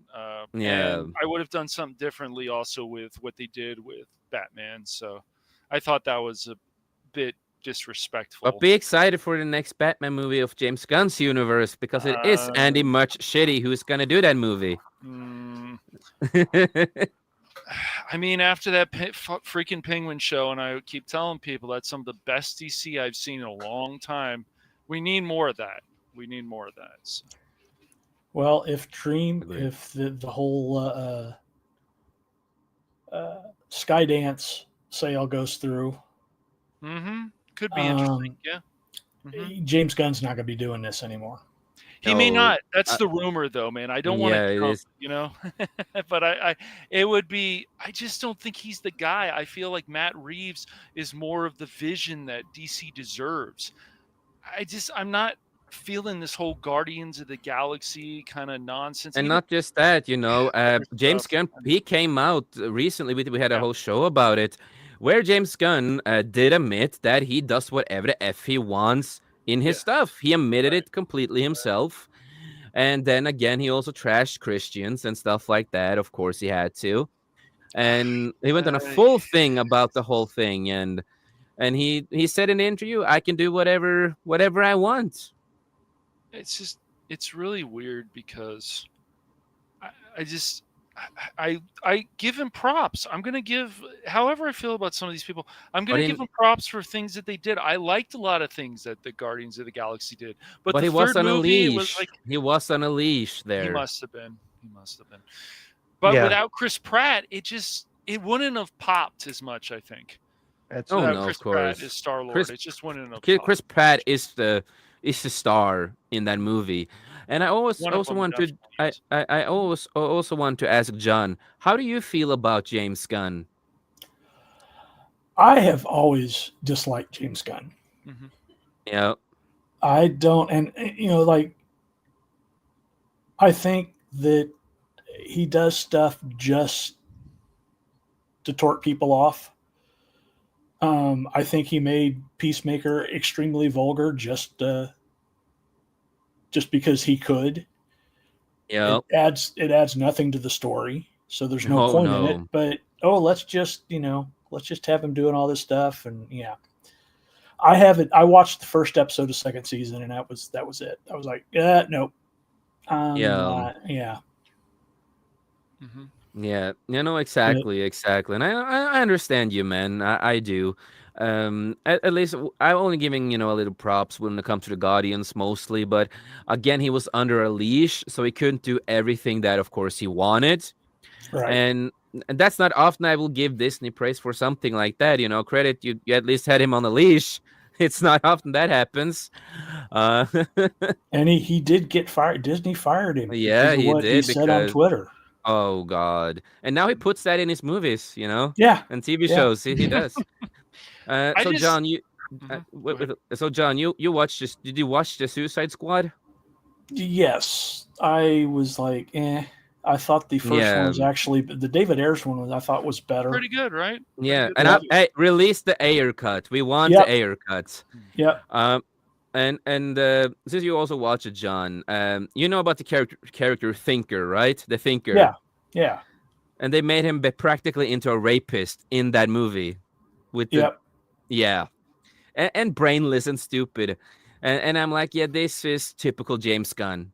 Of course, he had to have some rape jokes or whatever the jokes he likes, and that, especially with the Peacemaker now, he puts everything of that kind of stuff into the Peacemaker just because he can. Well, and he likes to cloak himself in nostalgia. as far as Yeah. hey, we'll give you this beat from this favorite comic of yours, but we'll twist it. Like changing the parents of Superman Yes. and make it into technically the Invincible. Yeah, that was basically the storyline. It was Invincible. Exactly. And no, exactly. But yeah, let's continue with this. And that is, of course, a lot of people didn't see it because I'm just going to rephrase it because Cash is here. A lot of people didn't see it, but you know how things are these days. People don't see things, but they like to talk shit about it. And they jump like to they jump on the bandwagons. They don't really know. People are angry for reasons that are unrelated to things. No, not with this movie. With this movie, one, the story was shit, and the microwave baby. Come on, what the fuck? I went for one reason and one reason only, and that was to see Nicolas Cage Superman. Yeah. That was pretty cool. Yeah. And yeah, that movie, man. I just I get PTSD, man. And especially, making Batman die twice for no particular good reason. I think that's why James Gunn liked it, because he doesn't like Tim Burton Batman universe. But in his view, The Flash didn't bomb because of the film itself. It bombed because fans never showed up. But if the fans never showed up, that kind of means nobody cared about this movie or wanted to see this movie. Blames the fans, not the film. Much shit he said. He thinks people just didn't give The Flash a fair chance. I know a lot of people who actually did give it a fair chance and came out disappointed. Instead, pilled on because it became the cool thing to hate. It wasn't the cool thing to hate. Again, it is Ezra Miller. It's everything that happened behind the scenes, and it was not looking promising even when the first trailer came out. His comments echo similar to complaints from Hollywood directors who blame online chatters and fan backlash. James Mangold comes to mind for killing interest before a film even opens. According to Much Shitty, a lot of people not see it, but still joined on the criticism. He suggested much of the anger surrounding the movie had nothing to do with the story or direction. So how do you guys feel about that? What do you guys feel about what he's saying right here? Typical, it's not my fault, it's your fault. Why my movie sucks. Exactly. And I also, don't have words. I just have some barf that I'm trying to keep down.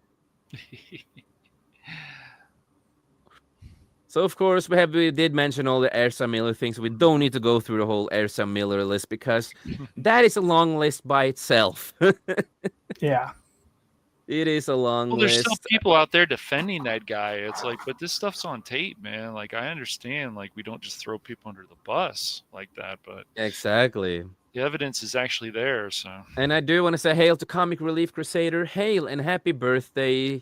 Happy birthday, you glorious bastard. And Yeah. thank you for that. Yeah. Thank you for that. yeah, happy birthday, Mike. crazy Norwegian. Good to see you. Yeah, Yeah, so thank you. it seems that my final Transformer is going to be coming out sometime very soon. Nice. So I'm now all I have to do is rebuy Grimlock and Snarl, and I'll have season 1 and 2 in the '86 movie, all Autobots, all Decepticons, masterpiece collection. Y'all don't care. Amazing stuff. I'm so That's cool, man. excited. That's fine. I understand. I'm Nothing wrong I'm with so being excited. He just posted this video, and I'm like, I've been waiting for this for about 2 years, 2.5, 3 years. It's been a while. It's been a while then, yeah. But of course, we're not gonna go through the whole Ezra Miller list, but we're also gonna go something what John mentioned, and this is true. Special effects went unfinished and ending changed. Yeah, it was confirmed that the CGI was not finished in the movie, and it looked terrible. It looks And like a that is, Tekken character. yeah, right. And it was also the suit. It was every little single thing was unfinished, and that's why it looked terrible. And also remember, it's all because of a tomato can or something, if I don't remember wrong in the movie, that he wanted to change the past. Um, but either way, this is it. About, of course, Andy Much Shitty. And we are going to get into James Gunn because John is the biggest fan of James Gunn. Mm. Yeah. Yeah. And hail to Merlut, yo, hail to you. Hope you're doing well out there. Hope you're doing well. So any final thoughts about Andy Much Shitty? Just trying to keep the At barf down. least he mentioned something about Ezra Miller. At least he said something. That's why this It series is going to bomb too, because he's in charge of it. Oh, is Yes, he? Welcome yes, to he Terry. is. I know. That's so sad. Yep, I know. he is part of I it. love. I know. Me and Corey were just talking about the Dark Tower series and Yeah. everything too. I mean, that's so sad. But isn't it great that Andy Much Shitty is the one who creates the show? No, that's what I'm complaining about. Well, if he's gonna Maybe- act like this, it sends a red Yeah, flag. I would maybe you say. should Yeah. do a cameo for Ezra Miller. Instead of saying, "Hey, you know what? This movie probably could have been a lot better. Maybe I should have looked at the comics more. Maybe I should have gotten somebody else that wasn't so Yeah. controversial." No. Yeah, maybe he should hire Ezra Miller to be the gunslinger. There you go. That'd be Yeah, perfect. right. Yeah, Maybe exactly. maybe they should have gotten the guy that the entire fandom wanted to be the Mhm. Flash. Mhm. Yeah, exactly. I thought he was going to Yeah. make Ezra Miller into Pennywise. No, maybe he'll be every character because he's And a I'm them also- they. Yeah. But I That do would see be that Andy interesting. Muschietti is defending Ezra Miller here. I see that he's defending him and talked a little bit about him, Mm. and is technically defending him. So yeah, that is what to be expected. But enough about him. Let's go to our favorite creator out there, and John's favorite creator, at least. And that is surprise. Supergirl is like Guardians, says James Gunn. Oh, this- Surprise, people. This whole Surprise! trail of Supergirl pisses me off. He's taken it from one Elseworld story, Yep. ignores the entire history of Supergirl, Yep. and is doing this one where she's a drunk party girl. It's Yep. so stupid. Isn't that I what hate that. people want, right? But that's what people want, man. Come on. No, So So- James so- Gunn, it's just so many bad decisions. Yeah. it's can't like for take it. me, every movie he does is the same. It's same humor, same style. Yes, with the DC stuff, he can go even harder with the same jokes, just more R-rated. Yes. So James Gunn once promised every DCU movie would be different. No, not seen that, to be honest. And also remember, we are getting the Amanda Waller show, the Amazonians show that's going to be like Game of Thrones, according to James Gunn. We did get the Creature Commandos that failed and sucked, and also, of course, had to rip and trash people who are rednecks or people who are Republican, of course. And of course, he had to put himself in the intro because he has a god complex, and he thinks he can do everything, and he thinks he's the god of the superhero universe. Hate to break it to you, James. You Yeah. ain't. You ain't, man. Yeah. But quickly becoming clear that everything is just rinse and repeat. Other version of his Guardians of the Galaxy movies at Marvel. Gunn has been facing criticism for this approach to the DCU, where it seems he doesn't care what fans thinks, and it's all about himself, and also calling people racist if you didn't like the Peacemaker. Yeah.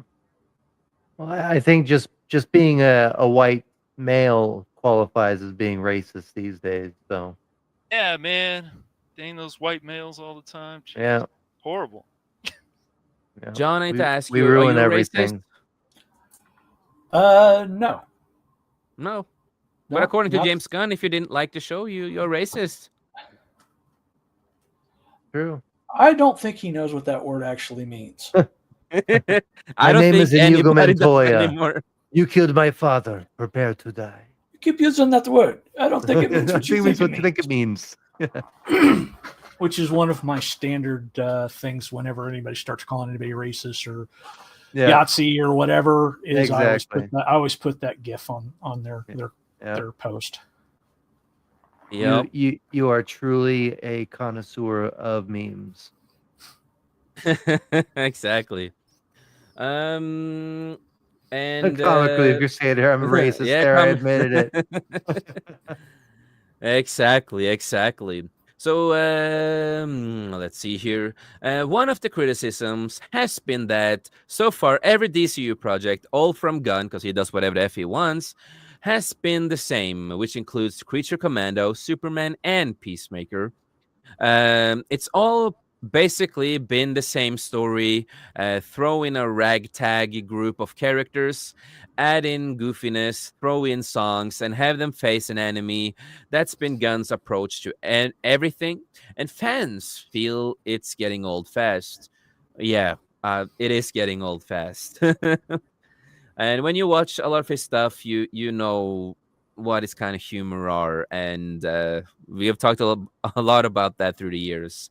And now in an interview with Rolling Stone about Peacemaker season 2 final, which also has been, facing criticism, it's the lowest rated episode on EMDb. Gunn is questioned about the direction of his DCU. More politics from James Gunn. Rolling Stone actually points out that Gunn's DCU is take on the present day politics and social issues. It is.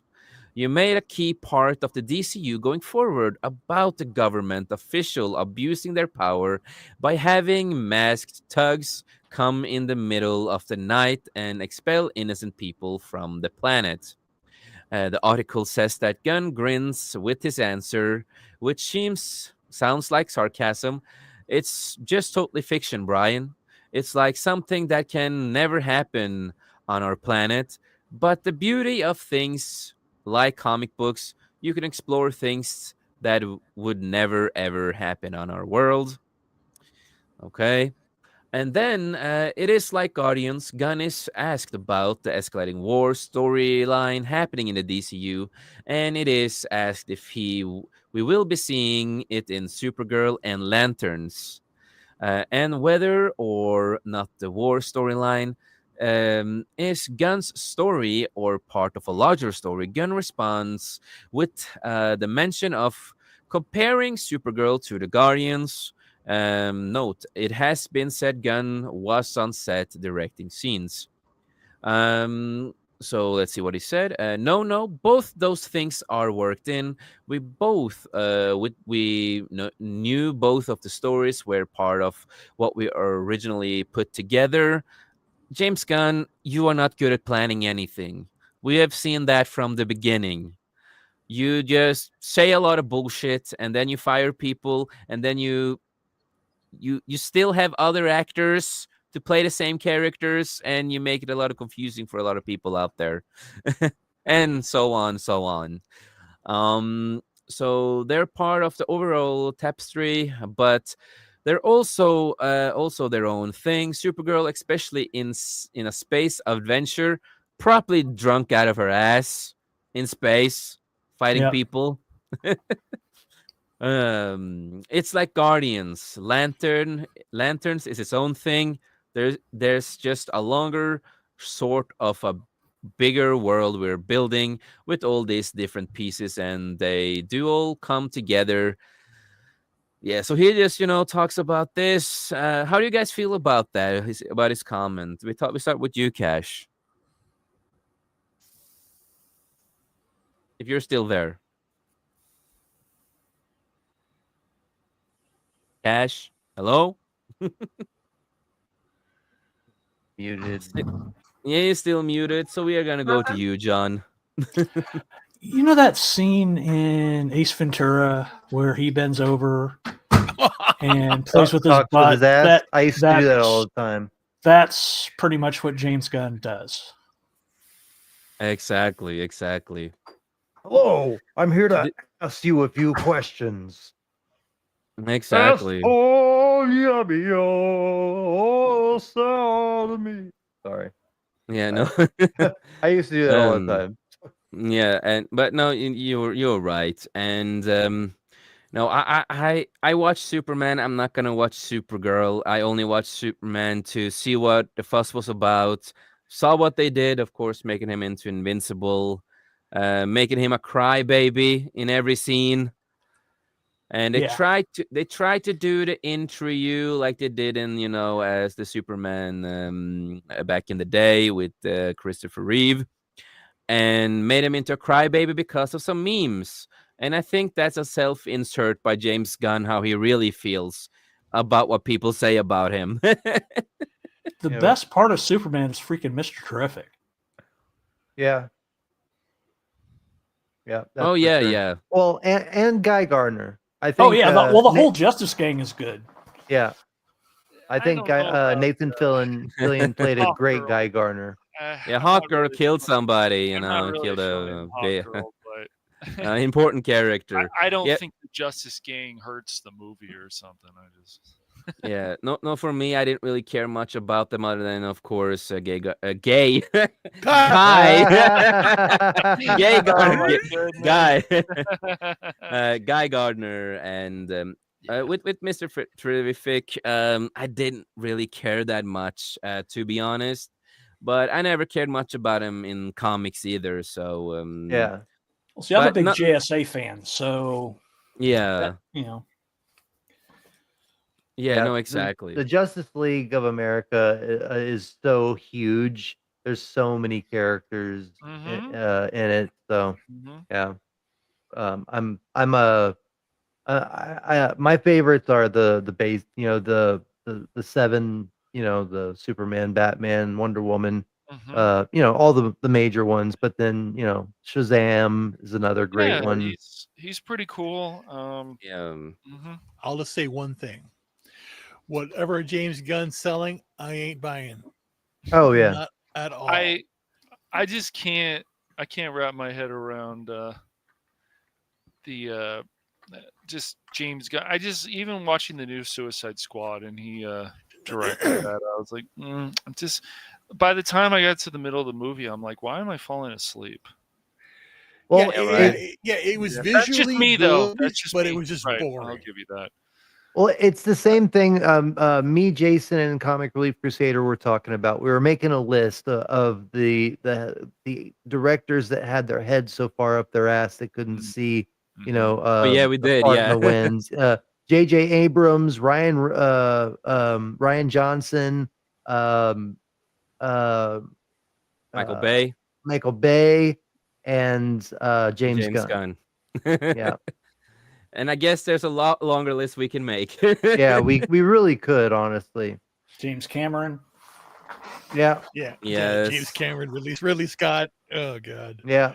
Yeah. Gladiator 2. Oh god. Well, no. yeah, it's just Anyway. like I like I- Napoleon, but even that I can't say is as great as the original Gladiator film. I mean, I like things Scott does, and then there's other times, this is just not as good, man. I wish he put more time into this, or yeah. This paragraph under his quote has me kind of interested. It says insiders have actually filled us in that Lantern starts out granted, but gets into heavy sci-fi and is really good. Hmm. I mean, that would be cool. Well, they say a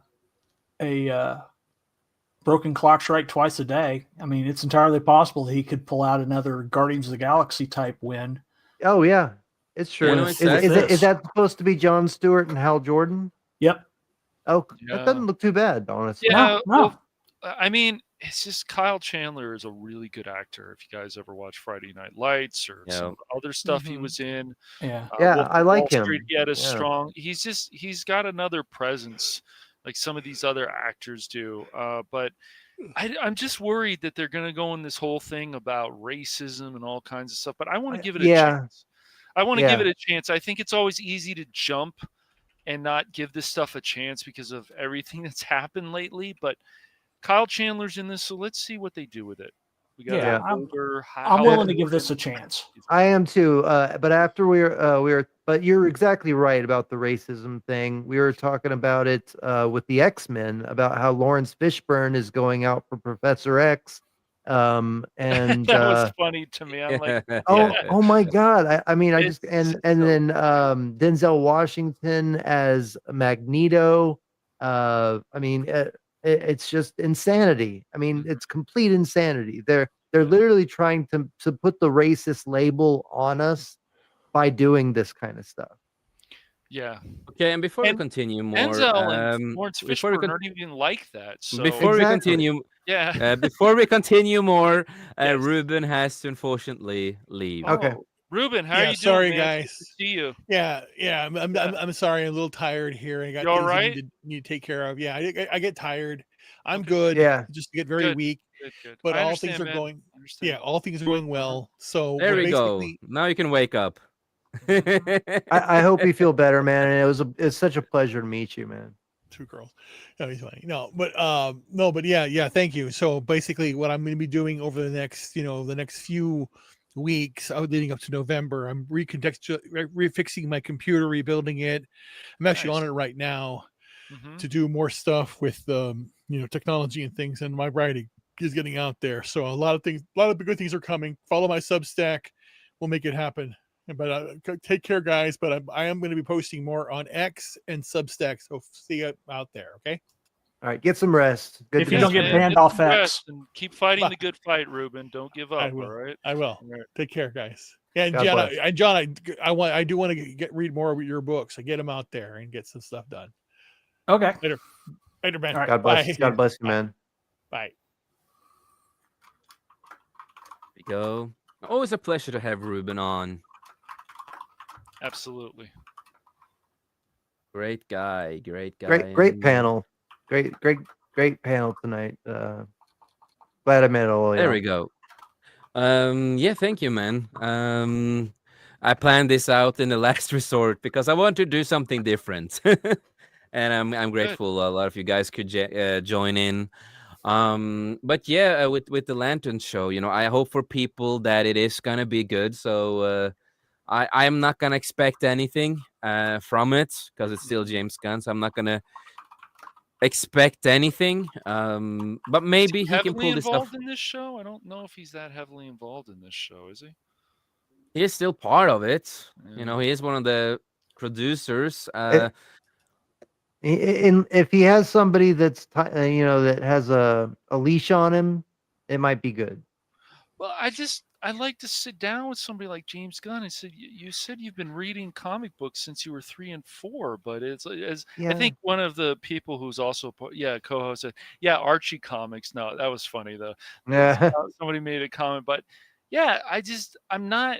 A lot of people are not happy with 52 stuff. So why would you want to go with that for Supergirl? Supergirl was great in the Justice League cartoon, and she was Yeah. the same Supergirl and even the CW until she started whining a lot. Yeah, that's the way they should go. I don't like this whole thing about her being a drunk party girl. Some people are fine with that, but I don't like that direction. I I don't. don't Well, like looking yeah. at Supergirl like that. I She's don't and either. saying, thanks for taking care of my dog, bitch. It's like I don't Bye. even think that's your Yeah. dog. Yeah. Yeah. Yeah. I agree. I don't think anybody does. I think that him saying that he reads comics is just something he says. I mean, obviously people lie, and He especially reads people in comics like- I Hollywood. mean, he probably did start reading. I don't think he might be lying about that. It's just I think he looked at the his pictures. direction. He looked at the pictures. Those look nice. Yeah. He reads Yeah, no, comics like exactly. Kevin Feige said he read comics. Yeah. Oh yeah, and he always loved He-Man, didn't he? Oh yeah. Feige or Kevin Smith or whatever. And look, Yeah, all these Kevin people Smith. used to have this kind of edge to them. It's like, oh, you know what? I like your vision. And then things start changing. You're like, nah, dude, you're not the same person anymore. Yeah. It's unfortunate. It really is. Yeah. It really. Yeah, Mhm. yeah, no, exactly, and we are gonna wrap up in not that long. Okay. So we do have two more things we are gonna talk about, of course, and one of them is really short, and that is, of course, because we all are Kiss fans. Of course, we know about Kiss, and I do want to say hail to Phil McCracken. So sad that Ace Fairley passed away. Yeah. Even more There you go. depressed is Yeah. that guy Cash Money is the one on the loose. He's always trolling. Don't Always have the wrong pills. Yes, wrong. Um, Always. But of course, this was sad news that happened. Ace Fairley, Kiss lead guitarist and solo artist, dies at 74. It really breaks my heart to see, that he passed away too this year. The original spaceman and all that, and So many good people. and so many good people. Mhm. My You know. very first concert was a Kiss concert in 1979. Ooh, that is nice, I'm man. sure that was really awesome. Oh yeah, I was a little kid. I mean, I was like, Yeah. I had like the Kiss remote control truck. I had Kiss that, Kiss the, Kiss everything, and my mom made my brother take me to go see Kiss. Nice. That is nice. So, Paul Daniel, aka Ace Fairley, co-founder and lead guitarist of the legendary rock band Kiss, has died following injuries suffered during a fall last month. According to the statement from his family, he was 74. Fairley's family issued the following statement: "We're completely devastated and heartbroken in his last moments. We were fortunate enough to have been able to surround him with loving, caring, peaceful words, thoughts, and prayers and intentions as he left this earth. We cherish all his finest memories, his laughter, and celebrate his strength and kindness that he bestowed upon others." So it is really sad. It is sad because I before I heard this kind of news, I have a playlist that is like old school rock, and I was listening to that on my birthday, and suddenly I hear about this, and it comes like a shock to me, especially like the Ozzy Osbourne thing. I grew up with these guys. They're a big inspiration to why I wanted to do music and why I wanted to create music Mhm. and all that. So again, just rest in peace to Ace, and thank you for all the good memories. And he one thing I'm afraid of right now. A lot of people are speculating and talking about it. Gene Simmons, just stay away from this topic. Just stay away from it. We don't Yeah. want you to earn money on this. I We do agree. not want that. Just let him, rest in peace, bro. And anything you guys want to say about Ace, about the Kiss music or whatever? We start with you, Cash. I mean, I've never been that big of a Kiss fan, but obviously Kiss did a lot for the fans, and they have some really good songs. Like Doctor Love, I think is one of them. I think I Yeah. actually I learned that Yeah. one on guitar many years ago. So yeah, no, will always be a big inspiration for many people, and they Yeah. will stand the test of time, I'm sure. And one thing I liked with Ace, he did not sell out like other people in Kiss. I still remember him talking about that. He was an honest guy when it came to the other guys in Kiss, and that's something I appreciated a lot. He was really on point with that. Yeah. Any words you want to say, John? Well, at least Gene Simmons and Paul Stanley won't be able to cash in because they sold the rights to Kiss. Exactly, they did. So they can't cash in on this one. Yeah, But no, I'm going to be listening to New York Groove, if not sometime tonight, tomorrow. yeah. Yeah, no, no, exactly. I'm gonna listen to a lot of music these days with Ace, so I totally understand that. What about you, Grid? I'm actually with Cash.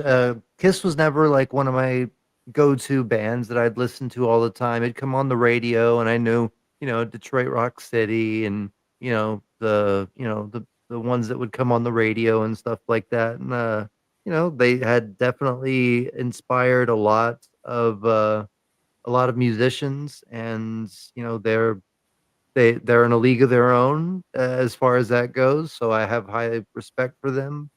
So it's a sad day to see Ace, one of the good guys, you know, uh, be lost to us. But um, hope he's in a better place. God rest his soul. And yeah, it, that's all. That's all I can say, I guess. Yep. And of course, Phil McCracken had something to say about this too, of course, because he's a big Kiss fan. Gene and Paul needs to say nothing. They treated Peter and Ace like crap. Yep. I won't even mention how they treated the dying Eric Carr. Yes, Yeah. there is a lot with that. That could be a stream for itself with that whole story. And no, so again, Ace, just rest in peace, and prayers and love goes out to the family. Um, a sad day indeed. And other than that, I also want to say hail to Pop Culture Republic, who is in the chat. And I want to also say congratulations, man. Happy birthday. Because we share the same birthday. Oh, happy birthday, Happy then, birthday, Yeah, man! we found that out today. So we are birthday brothers, man. Right. And you came in late, man. I wanted you to be on the show. It's both our day, bro. Um, and no problem, brother. No problem. And John, how much longer do we have you? Probably about another 7-8 minutes. Yeah, Right. I probably have to get to finishing a video too after a little bit. Yep. So then we are going to talk about the main topic for tonight and the last topic. And Grid, we did talk about this on Comic Relief Mhm. Crusader, but I also want to talk about it here because I am a big Mortal Kombat fan. I'm a huge Mortal Kombat fan. And Cash, you know all about this when we had our conversation, like Yes. how much I wrote. I'm I just had like, a feeling you were going to talk about this after we had that conversation. Yeah. of course I would. Of course Well, it's I in the would. title, so yeah, I knew It it is was in the coming. title Right? too, yeah. And Yeah. I'm a huge Mortal Kombat lore fanatic, so yeah. and again, as I always say, the games they have a lot of good lore, but Eric Boone and the guys they are not good at keeping up with their own story, and they Yeah, have to Ed Boon, retcon yeah. a lot. Yeah. But still, I do love the universe. Well, the fighting's still good, man. I mean, I can't. The Mortal Kombat 1 still has good fighting. So And we did get Pop Culture Republic in here. Yes, yes. Hello. Hey, hey, Hello there. Congratulations, happy man. birthday, man! Ah, thank you. yep. So the birthday brothers are here. You know, we should just name the show to Birthday Brothers. That's a new show. Hope you're doing well, Pop. Oh, yep, doing pretty well. So yes, we also did talk about James Gunn a little bit earlier. Oh, I didn't He miss got much his then. he got his picket sign out pop, and he's like, Yeah, just expect Supergirl to be like Guardians of the Galaxy. Oh no, yeah. Please no. Oh well. Exactly. So at least Mortal Kombat 3 officially greenlit at New York Comic Con. And for me, I am happy that it did get greenlighted. I am highly excited for the sequel. So some stuff I'm not the biggest fan of, but it does not hurt for me. Whatever how we feel about Jade in this, for me, The games always Jade was always a side character who Give her was the some best. hair, man. Come on, man. Yeah, I don't care much about that hair part.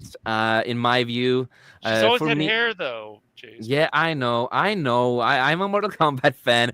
But again, Jade was always a side character who was Kitana's best friend.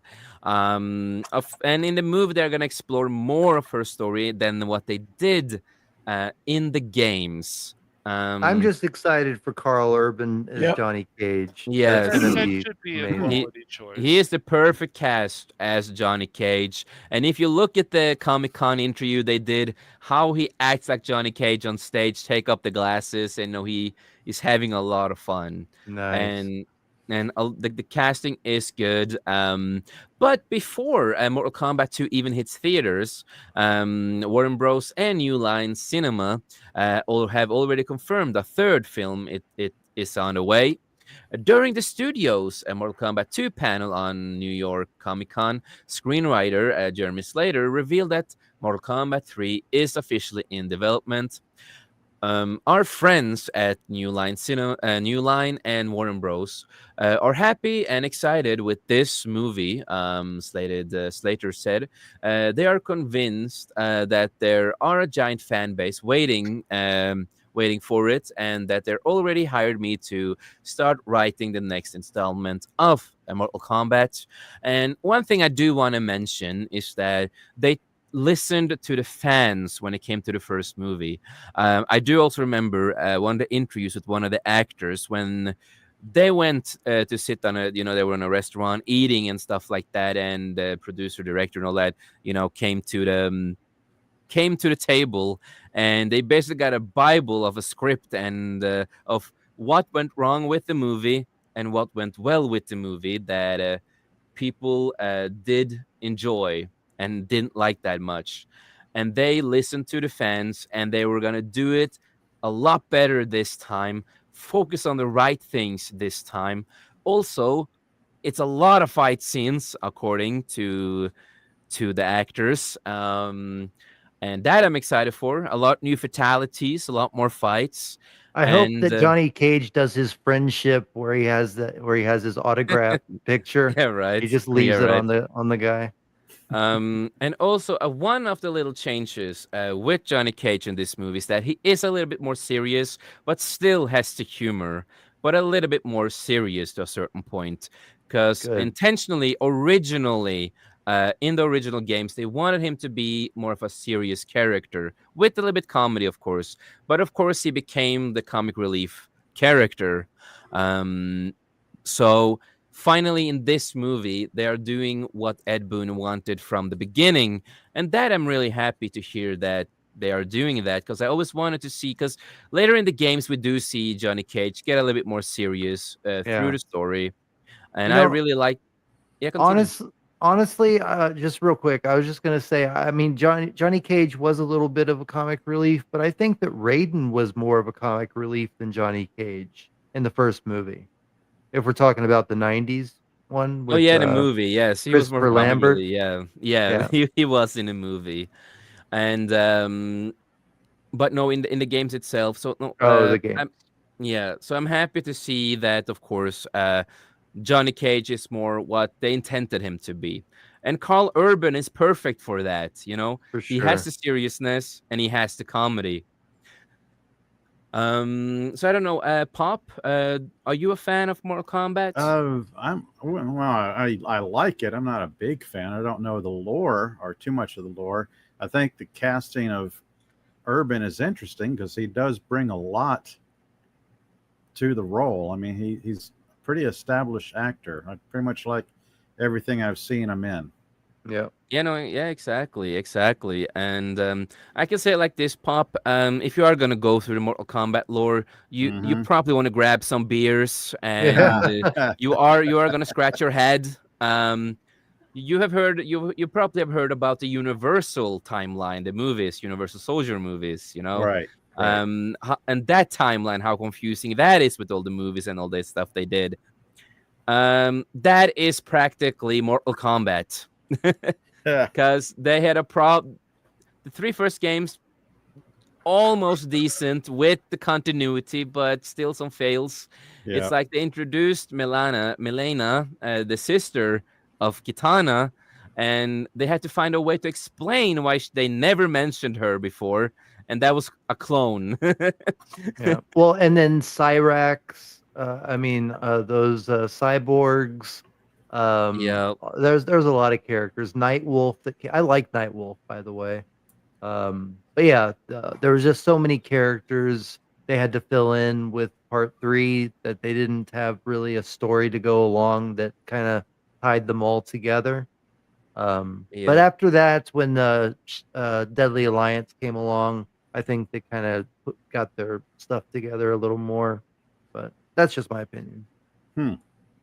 Yeah, so there is a lot of lore going through, and it is a lot of confusing because they had to retcon so much with the stories. But again, like I said, it's still a lot of fun. Right. And Like everybody else, I remember the mid and late 90s movies, Mortal Yeah. Kombat. And yeah, what's the the other first one? Mortal Kombat Annihilation. movie. Yeah, they made a sequel, and it's a lot of story that I can go through with that. Annihilation. Of Yeah. with the second movie they did, it was behind the scenes. It was a hell for Yeah. actors, producers. The movie was not even finished, and the company that they're under, they just said, "Fuck you. Yeah. We do not care if the movie's not finished. We are gonna release it." And they were not finished. There was a lot more they were gonna do and finish up effects. And also, people were not happy that they did recast Johnny and Sonya in the movie. Well, and they Um, killed him in the first 5 minutes anyway. Yeah, and the original actor, he got pissed because he read the script and all that, and he was like, "What the f are you guys doing?" But he's still, doing cons, still doing stuff. He did get to play Johnny Cage again in a skin in Mortal Kombat 11.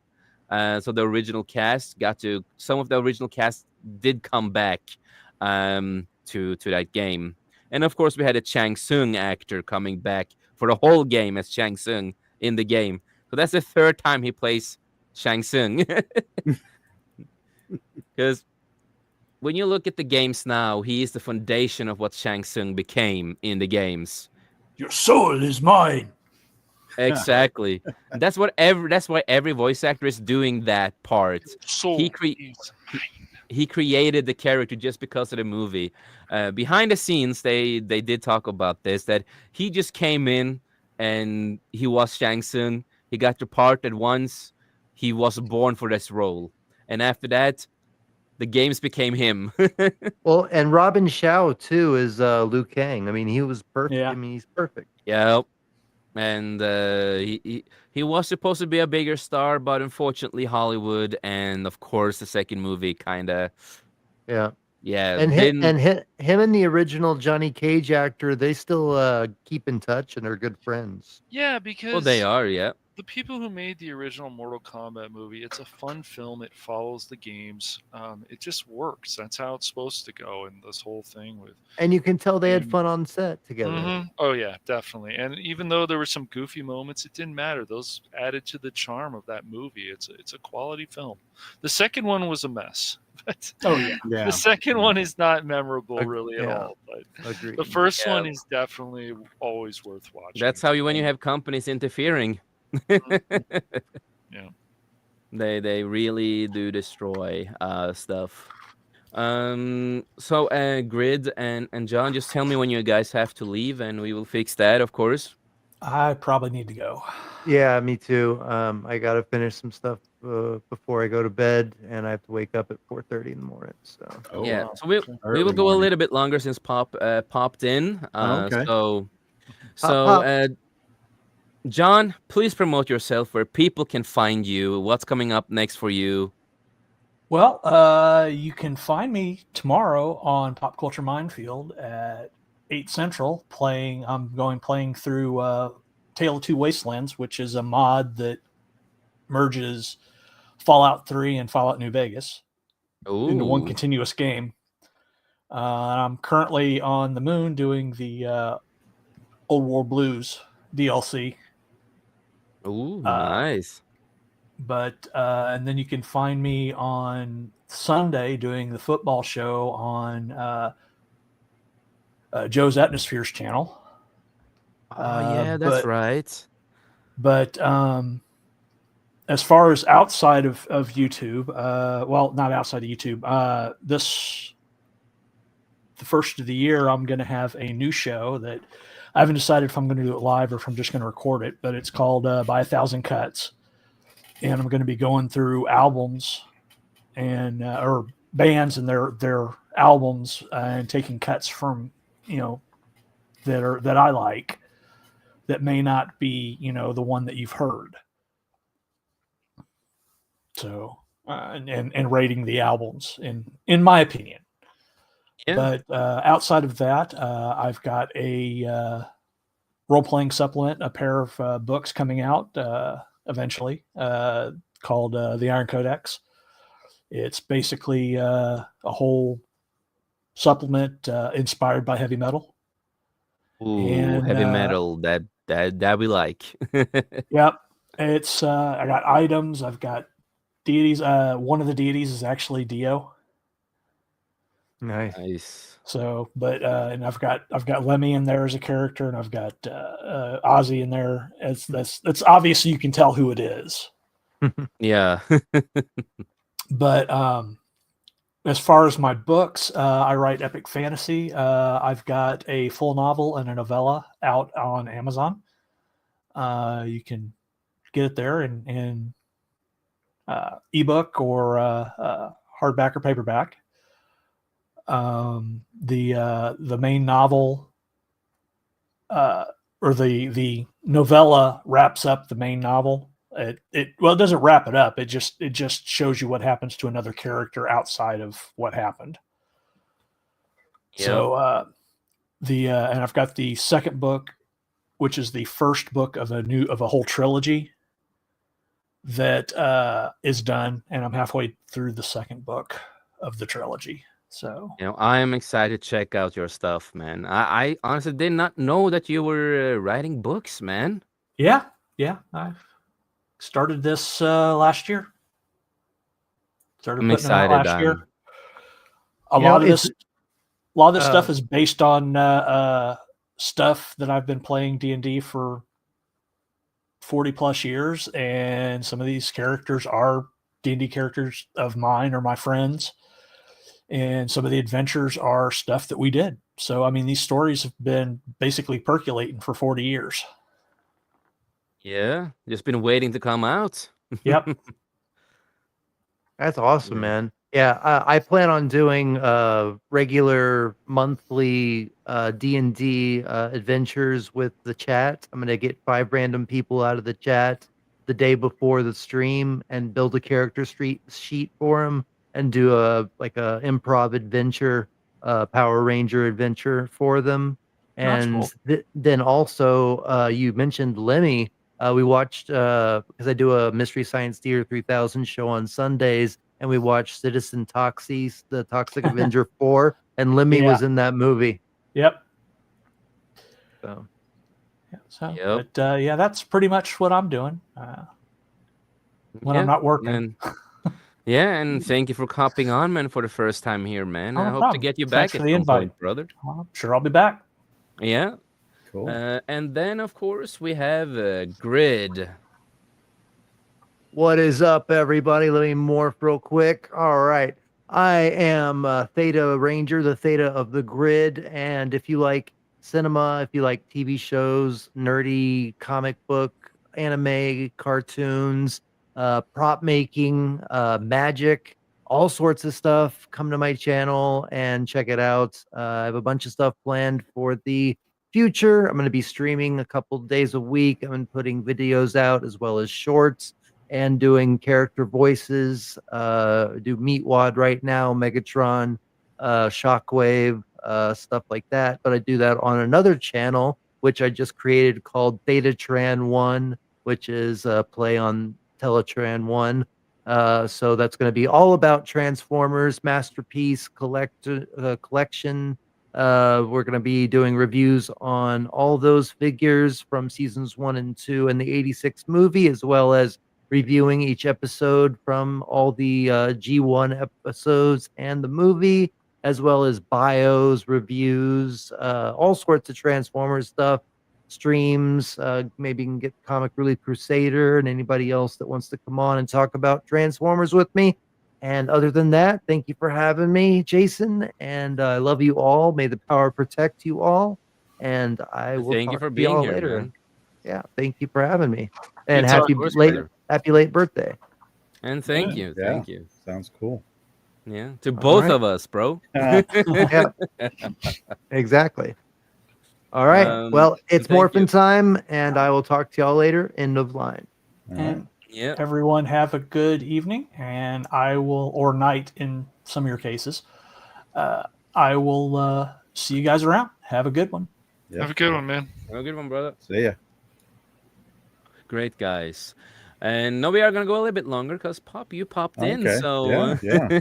Had a little bit of free time after a busy day. yeah. And Comic Relief, you're also welcome, man. I think I sent you the link if you want to pop in. Why not? It's our birthdays. Yeah. Pop on in, man. Yeah. But yeah, at least the third movie is greenlit. The announcement came with confidence, as Mortal Kombat 2 is still months away from release date, because they did delay the movie. And I do understand it. It's better to delay it than have it in October. I do understand it. So I'm not mad about it anymore. Of course, in even though I'm a big fan and I kind of want to see the movie, but I can wait, but I'm not gonna wait like people who wait for George R. Martin's book that Yeah. never comes out. We talked Don't about hold your that breath. earlier. Yeah, we talked about that earlier, and he talked about some updates, but not really updates. He still is. He said he's still interested in the book, but he still also loves other stuff he does. Yeah, the book is not gonna come out, people. So of course, Mortal Kombat is still months away from the release, but already generated massive fan hype, including a red band trailer that scored 107 million views in 24 hours, according to Slater, and it did. I did follow up on that. The studio wants to build on that momentum by locking in a trilogy. Slater will return to the pen to pen the script for MK3, continuing the narrative direction set up in Mortal Kombat 2, which heavily centers on Johnny Cage and Kitana. And again, I have to say this: Kitana is an important character in the Mortal Kombat world. So I am not mad about it that she's also one of the key points in the movie, because there is a lot of people who are complaining that she's also gonna have spotlight in the movie. But if you look through the games, she's important. If you guys know what I mean, Yeah. Which she would make becomes sense if she's key to the lore. yes, Yeah, as long as they exactly. can be great together, that's all I ask. Oh, trust me, I think it will. And again, one important thing that I hope she is gonna end up with Liu Kang. They kind of did tease it, so I do hope that is gonna happen, because that is the big main key between those characters. Um, and figures in the Earth realm escalating war with Outworld.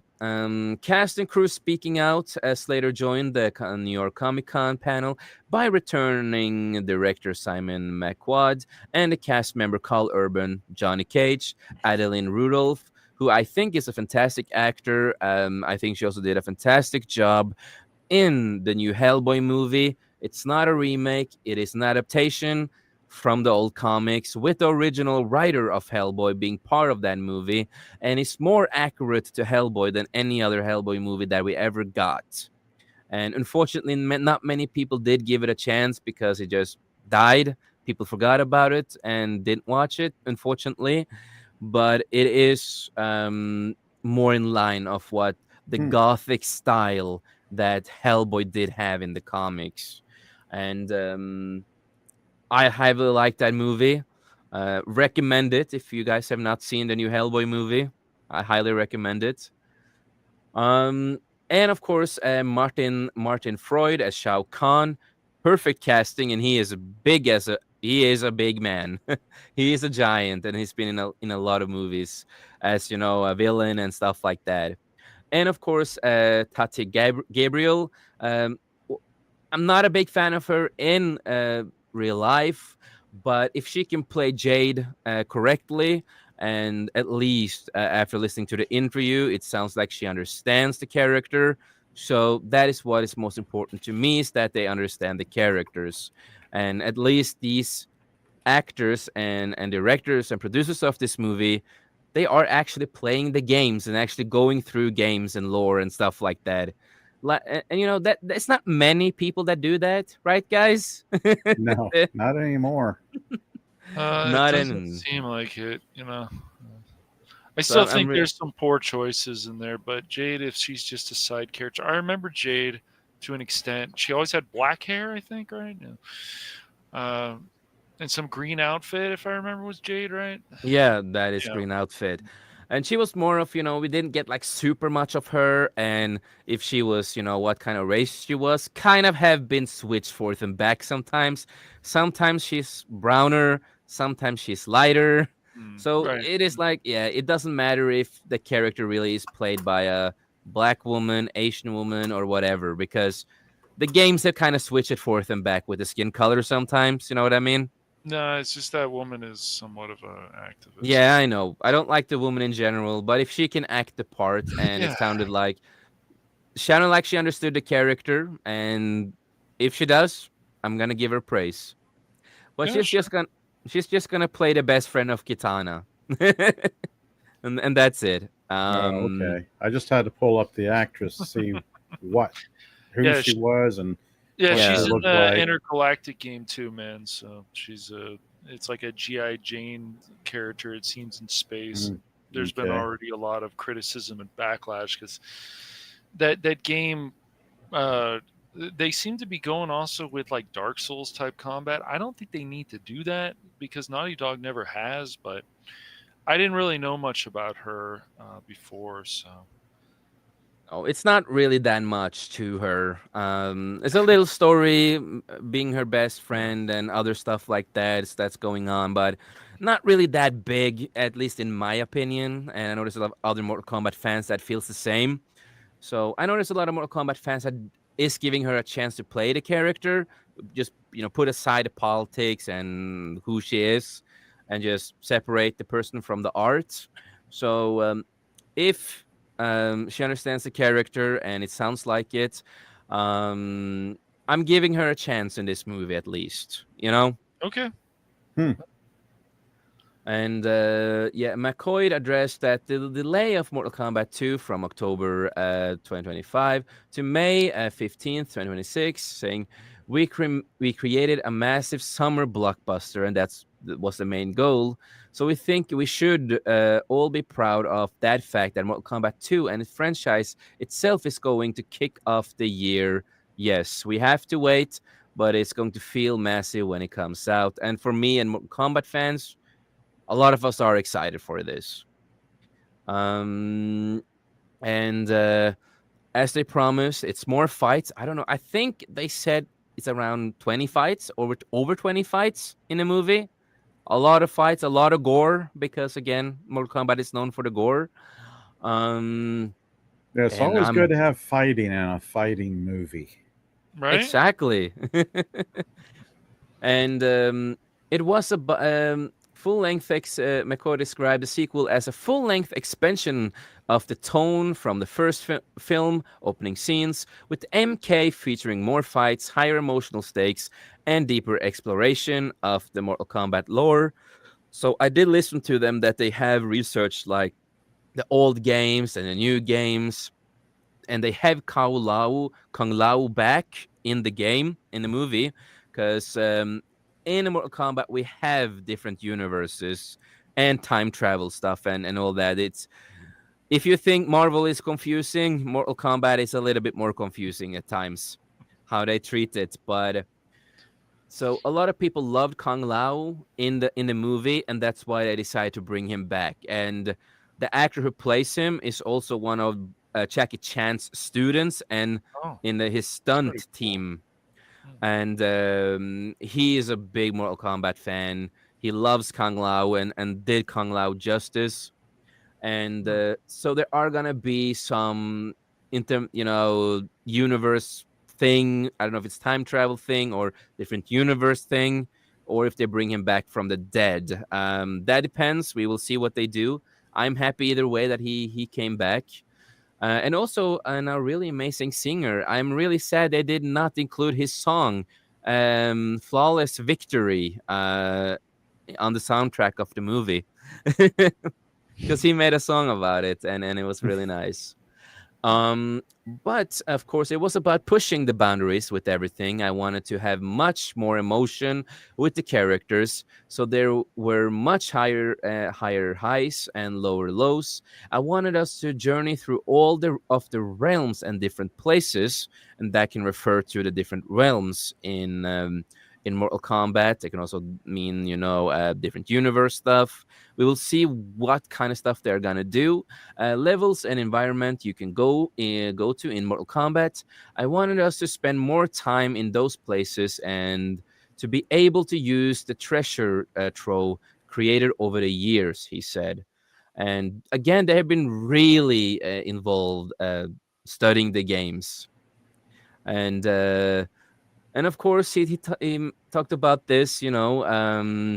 Slater noted the challenge of balancing such as a large cast over 20 characters while keeping the story focused. You can't make a 6-hour Mortal Kombat movie, he joked. And I will say this: I would love to sit down and see a 6-hour Mortal Kombat movie. When I Miniseries. Yeah, exactly. miniseries. I agree with Paul. I just want to say this: just make a 6-hour movie, Mortal Kombat movie, and you will beat Zack Snyder. Mid-break intermission, so everybody can stretch their legs and run to the Yeah, restroom. exactly. A lot of traditional fighting tournament movies. There's a fight, and then you go to the bathroom. We didn't want that structure in between the tournaments. The characters have their own missions and adventures they're going on, so there are no downtime. And of course, the last thing is that a broken Johnny Cage reborn, Carl Urban, shared a new insight into where we find Johnny Cage in MK2. When we first see him, he is this spirit character. His career is completely in the tank, and that is really correct to his lore. Pop, you've also seen the original movie back in the day, right? Oh yeah, seen it. Don't Yeah. remember much from it, but I've seen That's it. all good. Yeah. And Definitely so worth a watch again, man. yes, I watched it recently. I have the bit of the autism, and I spent some months just researching all broken in Mortal one way or Kombat again. another, Yeah, dude. yeah, yeah. Don't I worry am about broken. it. If we're all Um, broken in one way or the other, dude. So this is the Yeah. funny thing. Every time my wife came home from work, she looks at me and practically, "You're watching Mortal Kombat stuff again," I'm like, yeah, I am. I've been all those months just watching Mortal Kombat. I spent like, what was it, 14 hours watching Oh all the wow. cutscenes over Jeez. again in 2 days. And then I went to the full lore, and then I went to the comic book stuff, and then I went to other stuff. I went to the whole thing just to go through it all. And Comic Relief Oh. Crusader said lies. So this is accurate to Johnny Cage character, and again, Carl Urban knows how to play these characters well. He's a and really good believable. actor. So He is. He is. No matter how I feel about the boys, I have a lot of issues never with got the into woke. that, so I don't. It's really a lot know of what woke to say. elements I don't like, but it's every time you see Carl Urban and other actors, but especially Carl Urban's character, it's like, I want to watch this just to see what the fuck he's gonna do in the show. I That one? just want him and Vin Diesel to finish up the Riddick trilogy because I want to see a good Oh. and proper ending to that. Hmm. Yeah, Vin Diesel did share something on Instagram about it. So we will see. It is looking like they are doing something.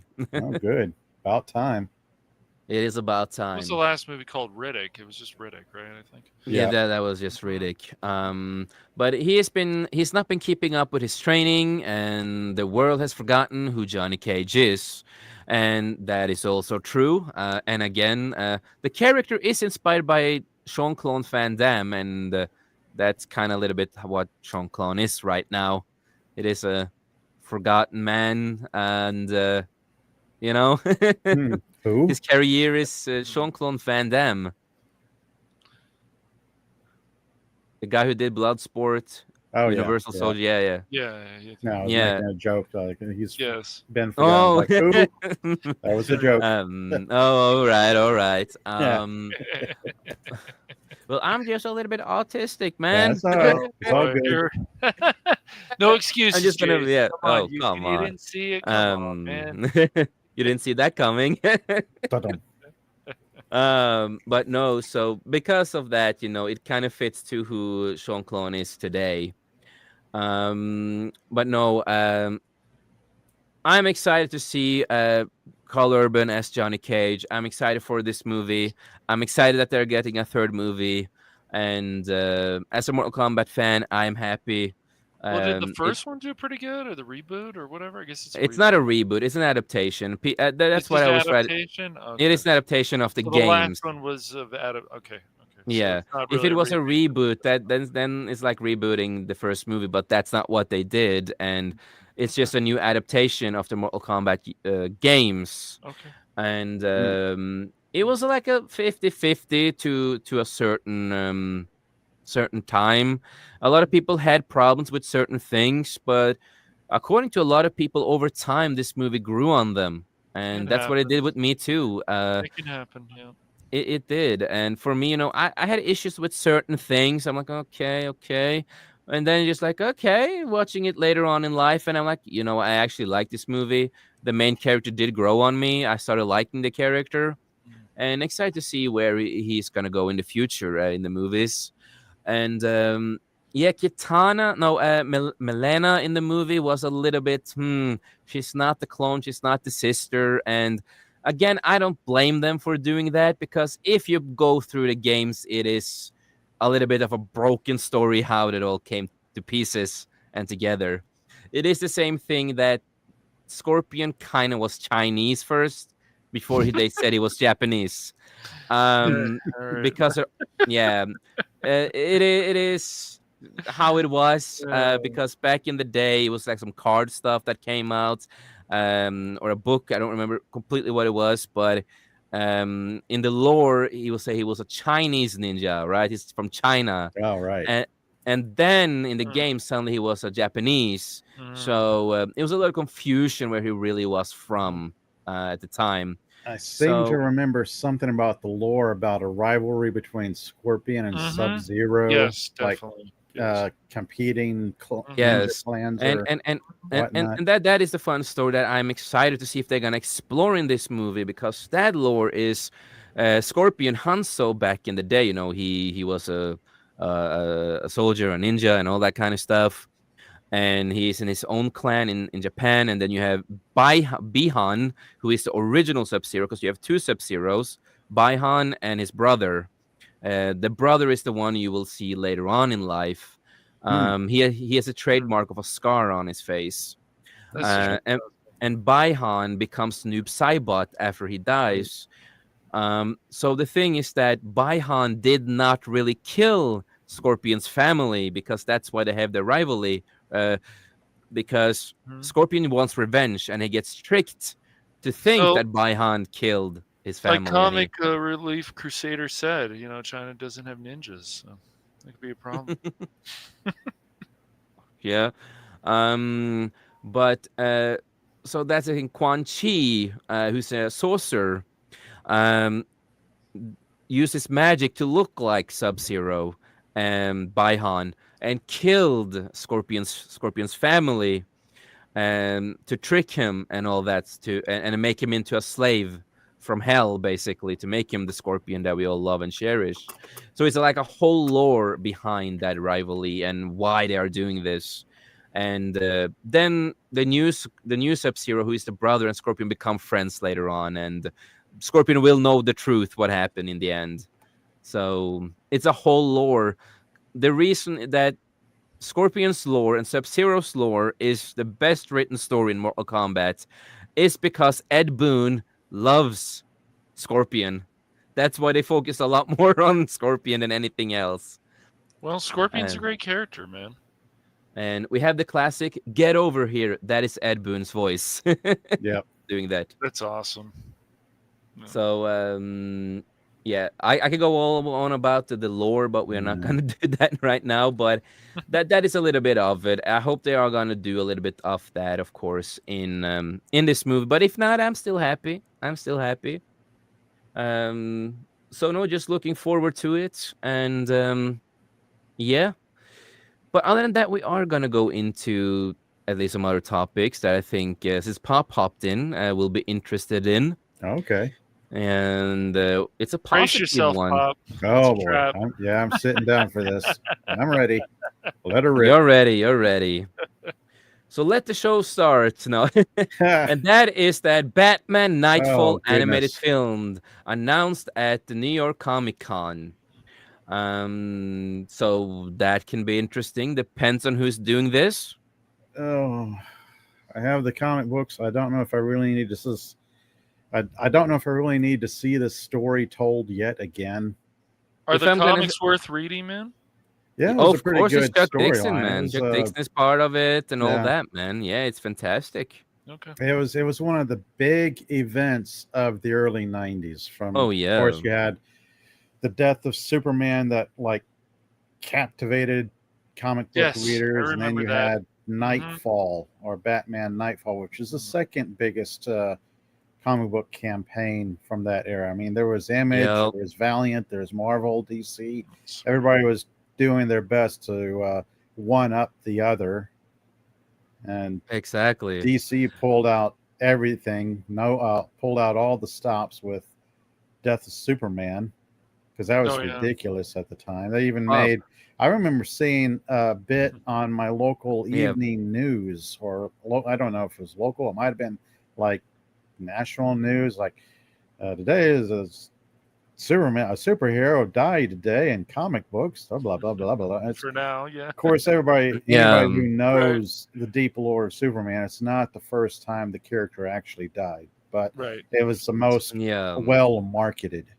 hmm You know, exactly. And Pop, man, I need to get Chuck Dixon back on here, man, and let you wow. meet him, bro. Yeah, he's so much different than Mike Barron. It's just it's They're night two and day. different people, Way too different. Their personalities are so different. Yeah, but amazing people.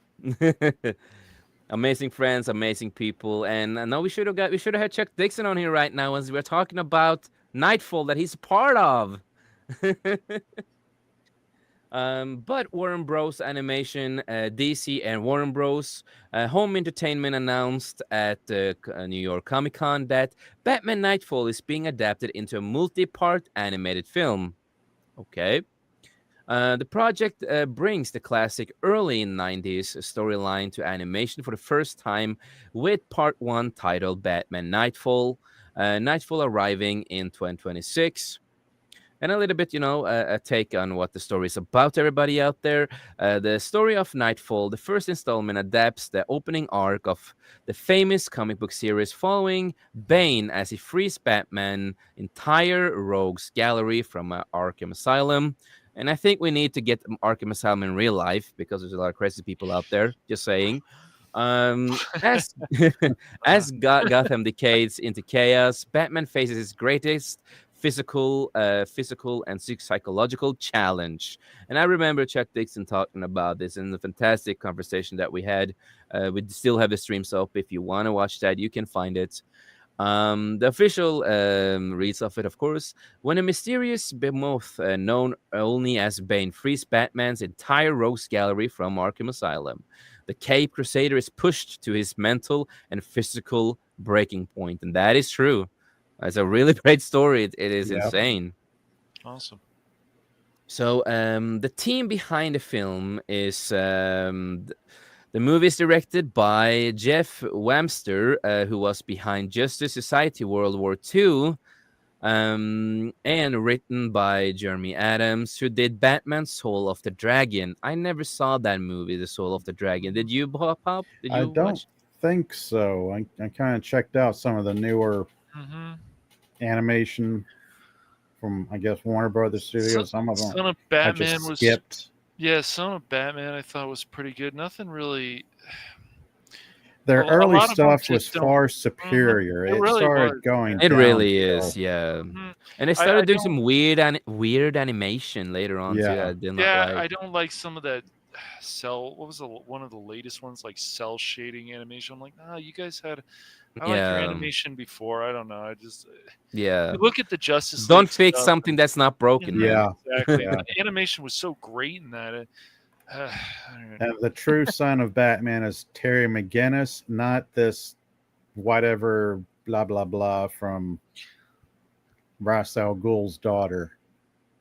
Damian I can't- Wayne. Damian Wayne. I couldn't even think of the name. That's how Yeah, Damian little Wayne. interest I He's- have in that character. He's all right. I don't He's hate abrasive. him. Yeah. Oh, he is definitely abrasive. There's no doubt about that. Now, Terry McGinnis, far superior. Oh, yeah. Oh, Absolutely, character. man. why do you think this show is called I- The Beyond? Yeah. Yeah.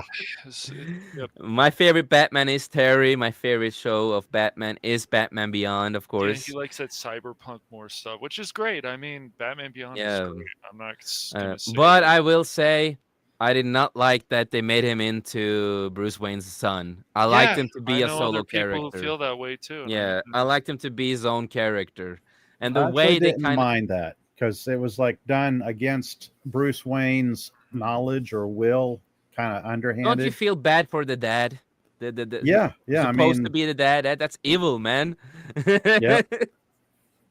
It's rough. but then also to do that to Bruce Wayne without him knowing until he confronts Amanda Waller, it's like, no, you did that. I didn't Yeah. know about that. But that kind of means that is his little brother also kind of son of Bruce Wayne? I mean, if they exist in the same Mm. continuity, Damian Wayne and Terry McGinnis, Yeah, not half Damien, but brothers. the little brother of Terry, because he has a little brother too Oh yeah, with black hair that resembles him. So, yep. but yeah, Backup. yeah, exactly. But yeah, of course we have different views on it. That's completely fine, of Yeah. course. But Damian Wayne, he is just Jason Todd. Pretty much. That's what is just a Jason Todd copy. Yeah, I don't know. It's just the people who are writing 52s. It's going to be very interesting to see what happens. If DC does actually get sold or Warner Brothers or whatever, and people come in there and say, look, we need to start making money. We need to give a lot of the fans what they want. You're never going to make everybody happy, but there's just so much greatness from the Yeah. past that they could go back to it. Same with Marvel, but I don't know. Are they so gone that they can't? Even with the people Yeah, no defending time it. will tell that. Yeah, Yeah, I think they could be so far gone that they have to like bring everything to a Mhm. halt, let it Mhm. rest Yeah. for like I agree, 3, 4, 5 years, and then Mhm. start fresh. I think There's so. no, exactly. decades and decades of comic books that they Yes. haven't even tapped. Yep. Yeah, no, exactly. And but at least with this too, you know, the legacy of the comics, Batman Nightfall was one of DC's most defining stories of the 1990s. Originally written by Doug Munch, Chuck Dixon, shout out to you, Chuck Dixon, Alan Grant, Dennis O'Neil, Peter David, and Joe Duffy, and the art of Jim Apro, and of course the great Graham Nolan.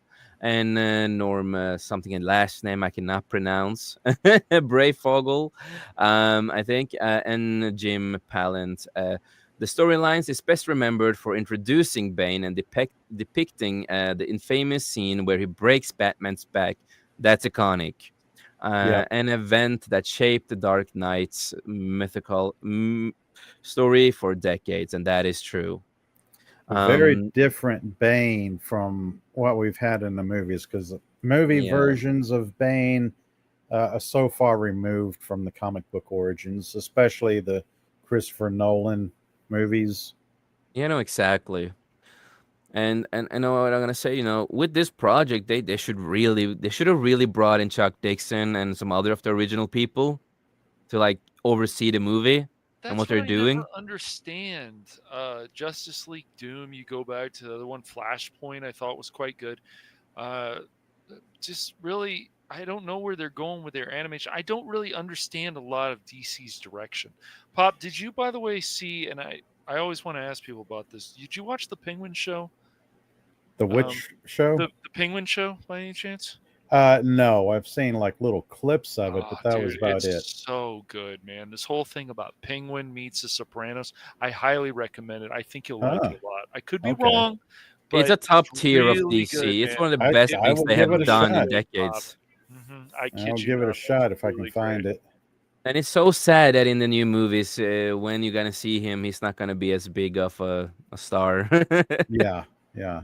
Because Colin Farrell did such a good job as the Penguin in that show, and it made you attached to the character, the twists and everything, and even the one of the villains, the female, Mm-hmm. um, was done right.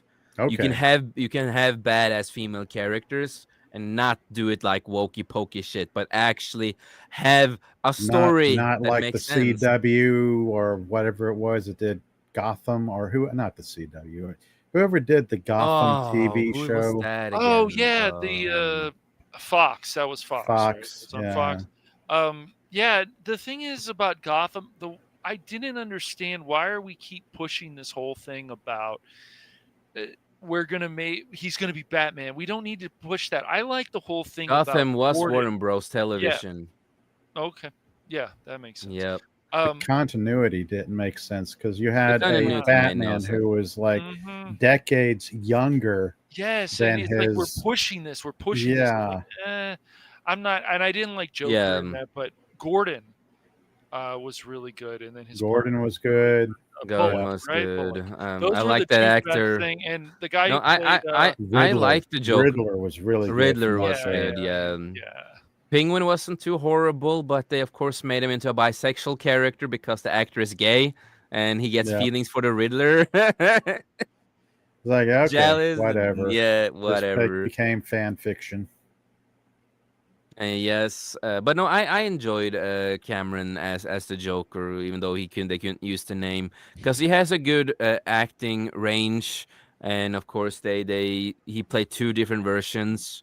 They made it into twin brothers. So they're weird, Yeah. but I still liked it because the actor is a good actor. He is a good actor, and he showed his range of what he can do. And I feel bad for him because he's an actor who gets just misused when Well, they he. just- Mhm. He was in Yeah. the Tron Ares movie too, just for a little bit, Did you and they guys just ever? waste him. Did you ever try that show Titans? I'm sure. I think you watched all of I've Titans. I've seen all of Titans. I've seen it Um, all. I think I've seen all of it. I remember Mhm. one, Batman maybe trying to two kill himself? seasons. Yeah, and it's like, okay, you guys It kind of got was- off the. Yeah, like the whole thing. They got Scarecrow Robin being right. an edgy weed smoker who yes. cuts his face. I didn't get that far. I got a few episodes in season 1. I'm like, I don't think this is for me.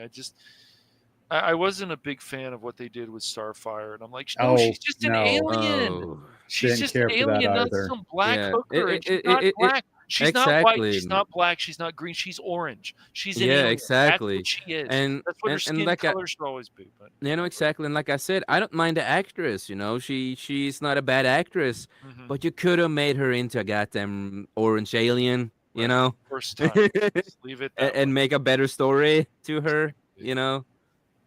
Raven was pretty And- good. I thought they kind of had I thought Beast Boy was all right.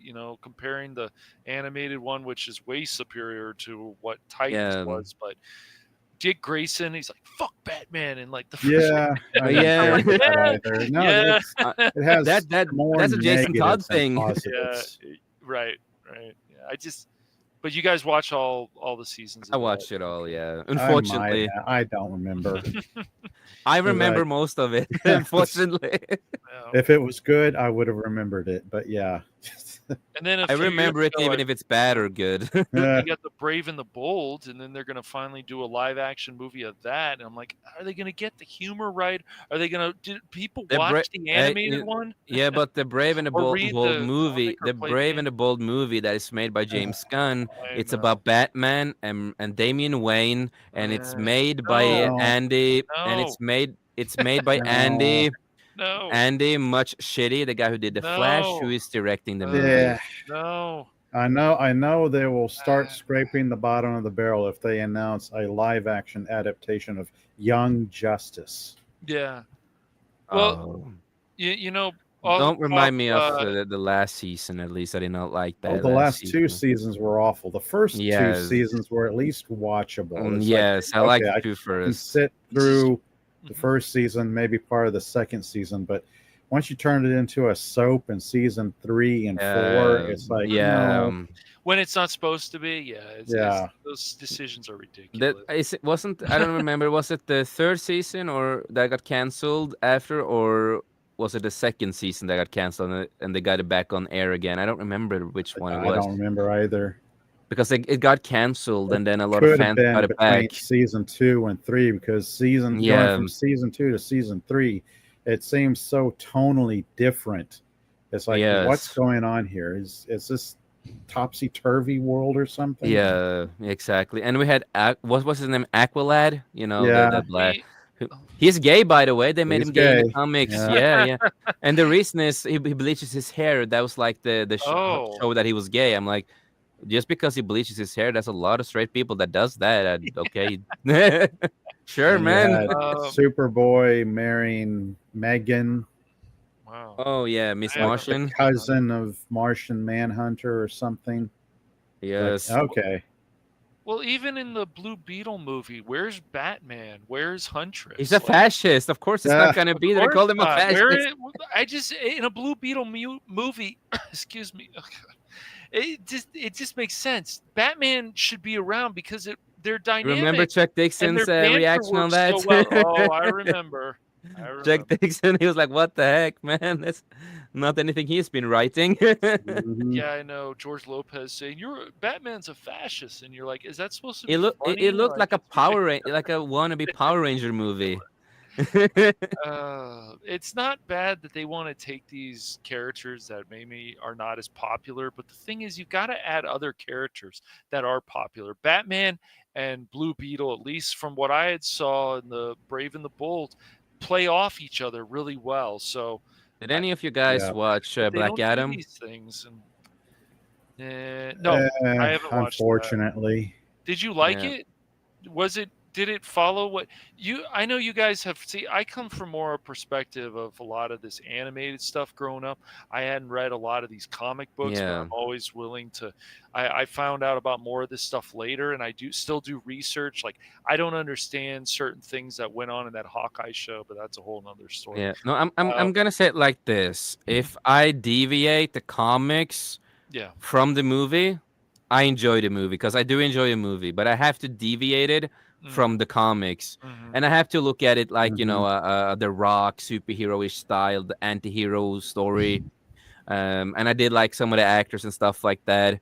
But if I'm gonna compare it to comics, well, then then it's another case. So Well, more than often than not, I compare it to Justice League, the animated series, and Justice League Unlimited, since I Oh, thoroughly enjoyed those. And so good. yeah, the hot girl in those, I thought, was a better character, even Mhm. though from what research I've done, I understand there's like 3 different iterations of hot girl. There's like the Mhm. Egyptian archaeologist who finds something that ties her to an ancient Egyptian spirit Yeah. or whatnot.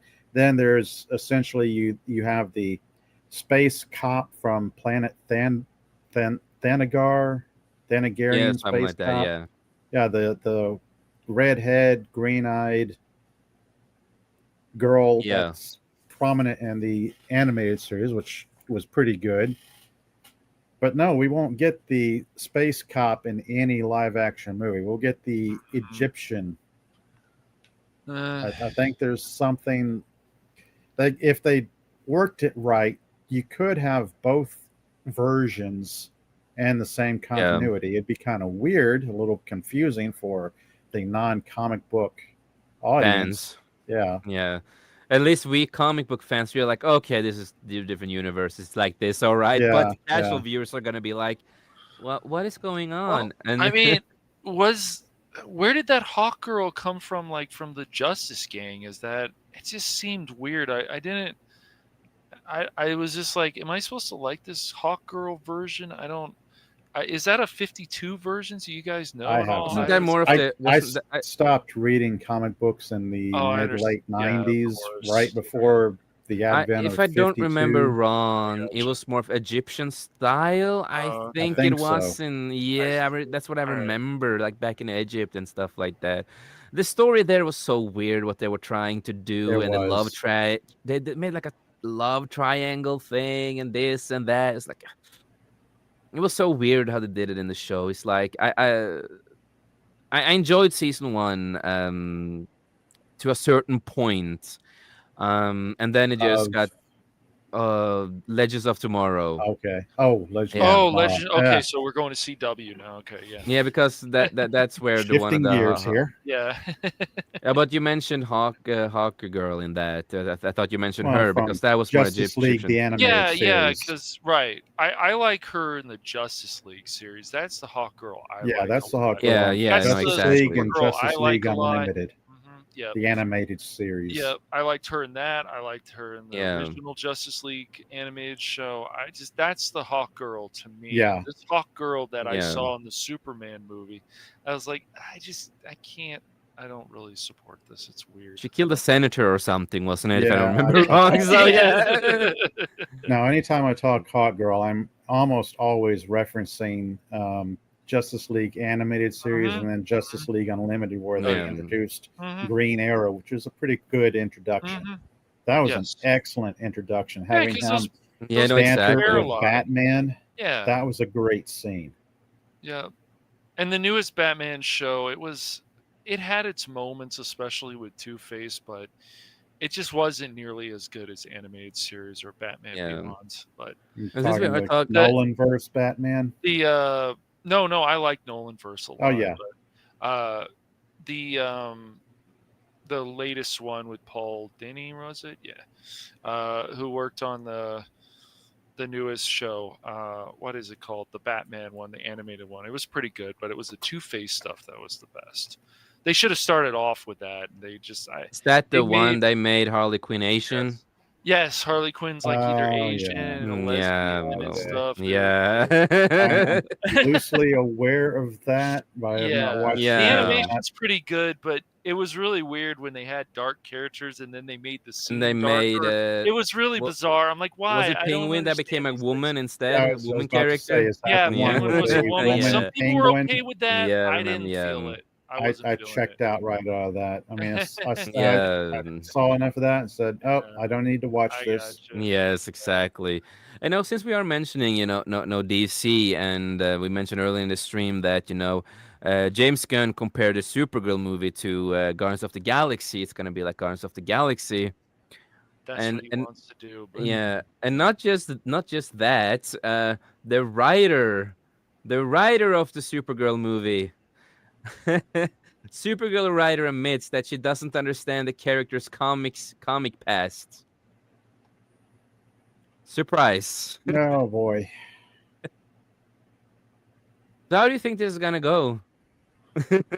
like a lead balloon. I don't know. I don't know. I mean, really, superhero movies used to make so much more money than what they're making now, and they're claiming a lot of the media is now claiming domestic box office as a win, and I'm like, I'm not going there.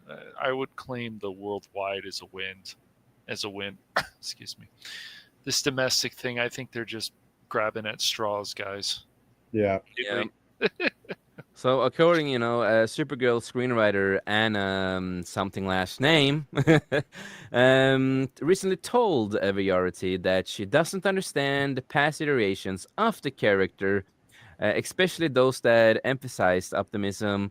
I can't get my head around the version of the character that is so sunny, she told outlets.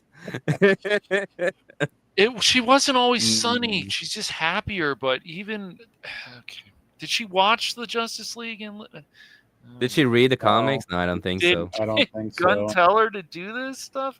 Could you do some more research since you're playing this character? No, it doesn't And matter. she's also gonna screenwrite the new Teen Titans film and the Wonder Woman movie.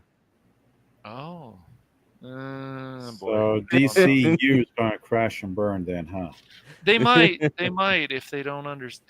I don't know. The only one who I'm seeing as a vision is Matt Reeves. He seems to have the only vision right now, and some of the other people worked on that Penguin show, which I don't know. Just I don't know what a lot of DC is anymore. I really don't. Other people I talk to, guys, they tell me, "Oh, DC's great and Superman was great." And when you make fun of that Superman movie, people get mad. Some people do. But like I haven't everything even else, watched it. I have zero it's interest. all right, Pop. You don't need to personally, but it's up to you, man. If you want to, Mhm. go for it. You might find some things that you like. Yeah. You might not. I can look over at my movie shelf and like grab my Babylon 5 collection. There I you can grab go. my Farscape Mhm, collection, yeah. my Dark Matter, my old I school remember hearing about Dark Matter. Yeah. Battlestar Galactica. Yeah. Well, yeah, I can go back like 20, 30 years and find some great entertainment. It's just Absolutely. over the past 10, 15 Talking years. about great man. entertainment. How do you Studios- guys feel? No, oh, How do you come guys think on. about the Klingon with Oh. I don't Spirit know. Man? It's just, I understand. I'm trying to No. be. I try to be fair about this. They said that's a rumor. It's a tease. I understand. It's easy for us to jump on these things, but my biggest problem with that show is Kurtzman is involved, and I watched stuff without Kurtzman, and that was Picard season 3 because a lot of people were telling us that it was check this out, and I have a lot of problems with that, and I just didn't. I wasn't going to be buying into the whole nostalgia thing. And I understand why some people like it, but a lot of things really ticked me off. And I really do not appreciate how Picard is being treated. This man did so much for Starfleet, and now he just gets treated like a piece of garbage. I don't like that. Yeah, everyone in Starfleet, even every cadet in Starfleet should know who he is. He can walk up to a desk and That's everybody right. snaps to attention and go, "Oh, that's Picard. It's Picard." Yeah. But no, Exactly. it's like he walks up to a desk. I remember, like, I don't know, episode 1 or 2, and it's like, "Who are you, sir? Can I help you?" It's just Like, it's so oh, come on. insulting. It's really insulting. And they don't care, and that really ticks me off more. It was a terrible series, all 3 seasons, because it completely undoes the foundation of the character, the gravitas of Picard. Yeah. You already had a very well done finale Mm-hmm. with the last episode of TNG. Mm-hmm. I mean, there's no need to go back and revisit the TNG cast. There's no need to bring them out from mothballs and trot them out in front of cameras and have them bop around on a recreation set of what they've done earlier. Mm-hmm. I got into a big fight with a friend of mine about Shaw. He's like, "You don't know what you're talking about." I'm like, dude, I don't. Shaw is just a dick to be a dick. What other dimension does he have? What other qualities does he have? The guy is just a dick. I'm sure the actor isn't bad. Yeah. But it's just he's playing it. He's just a dick all the time. And every time Picard, it's like, "I'm sorry. I'm so very sorry."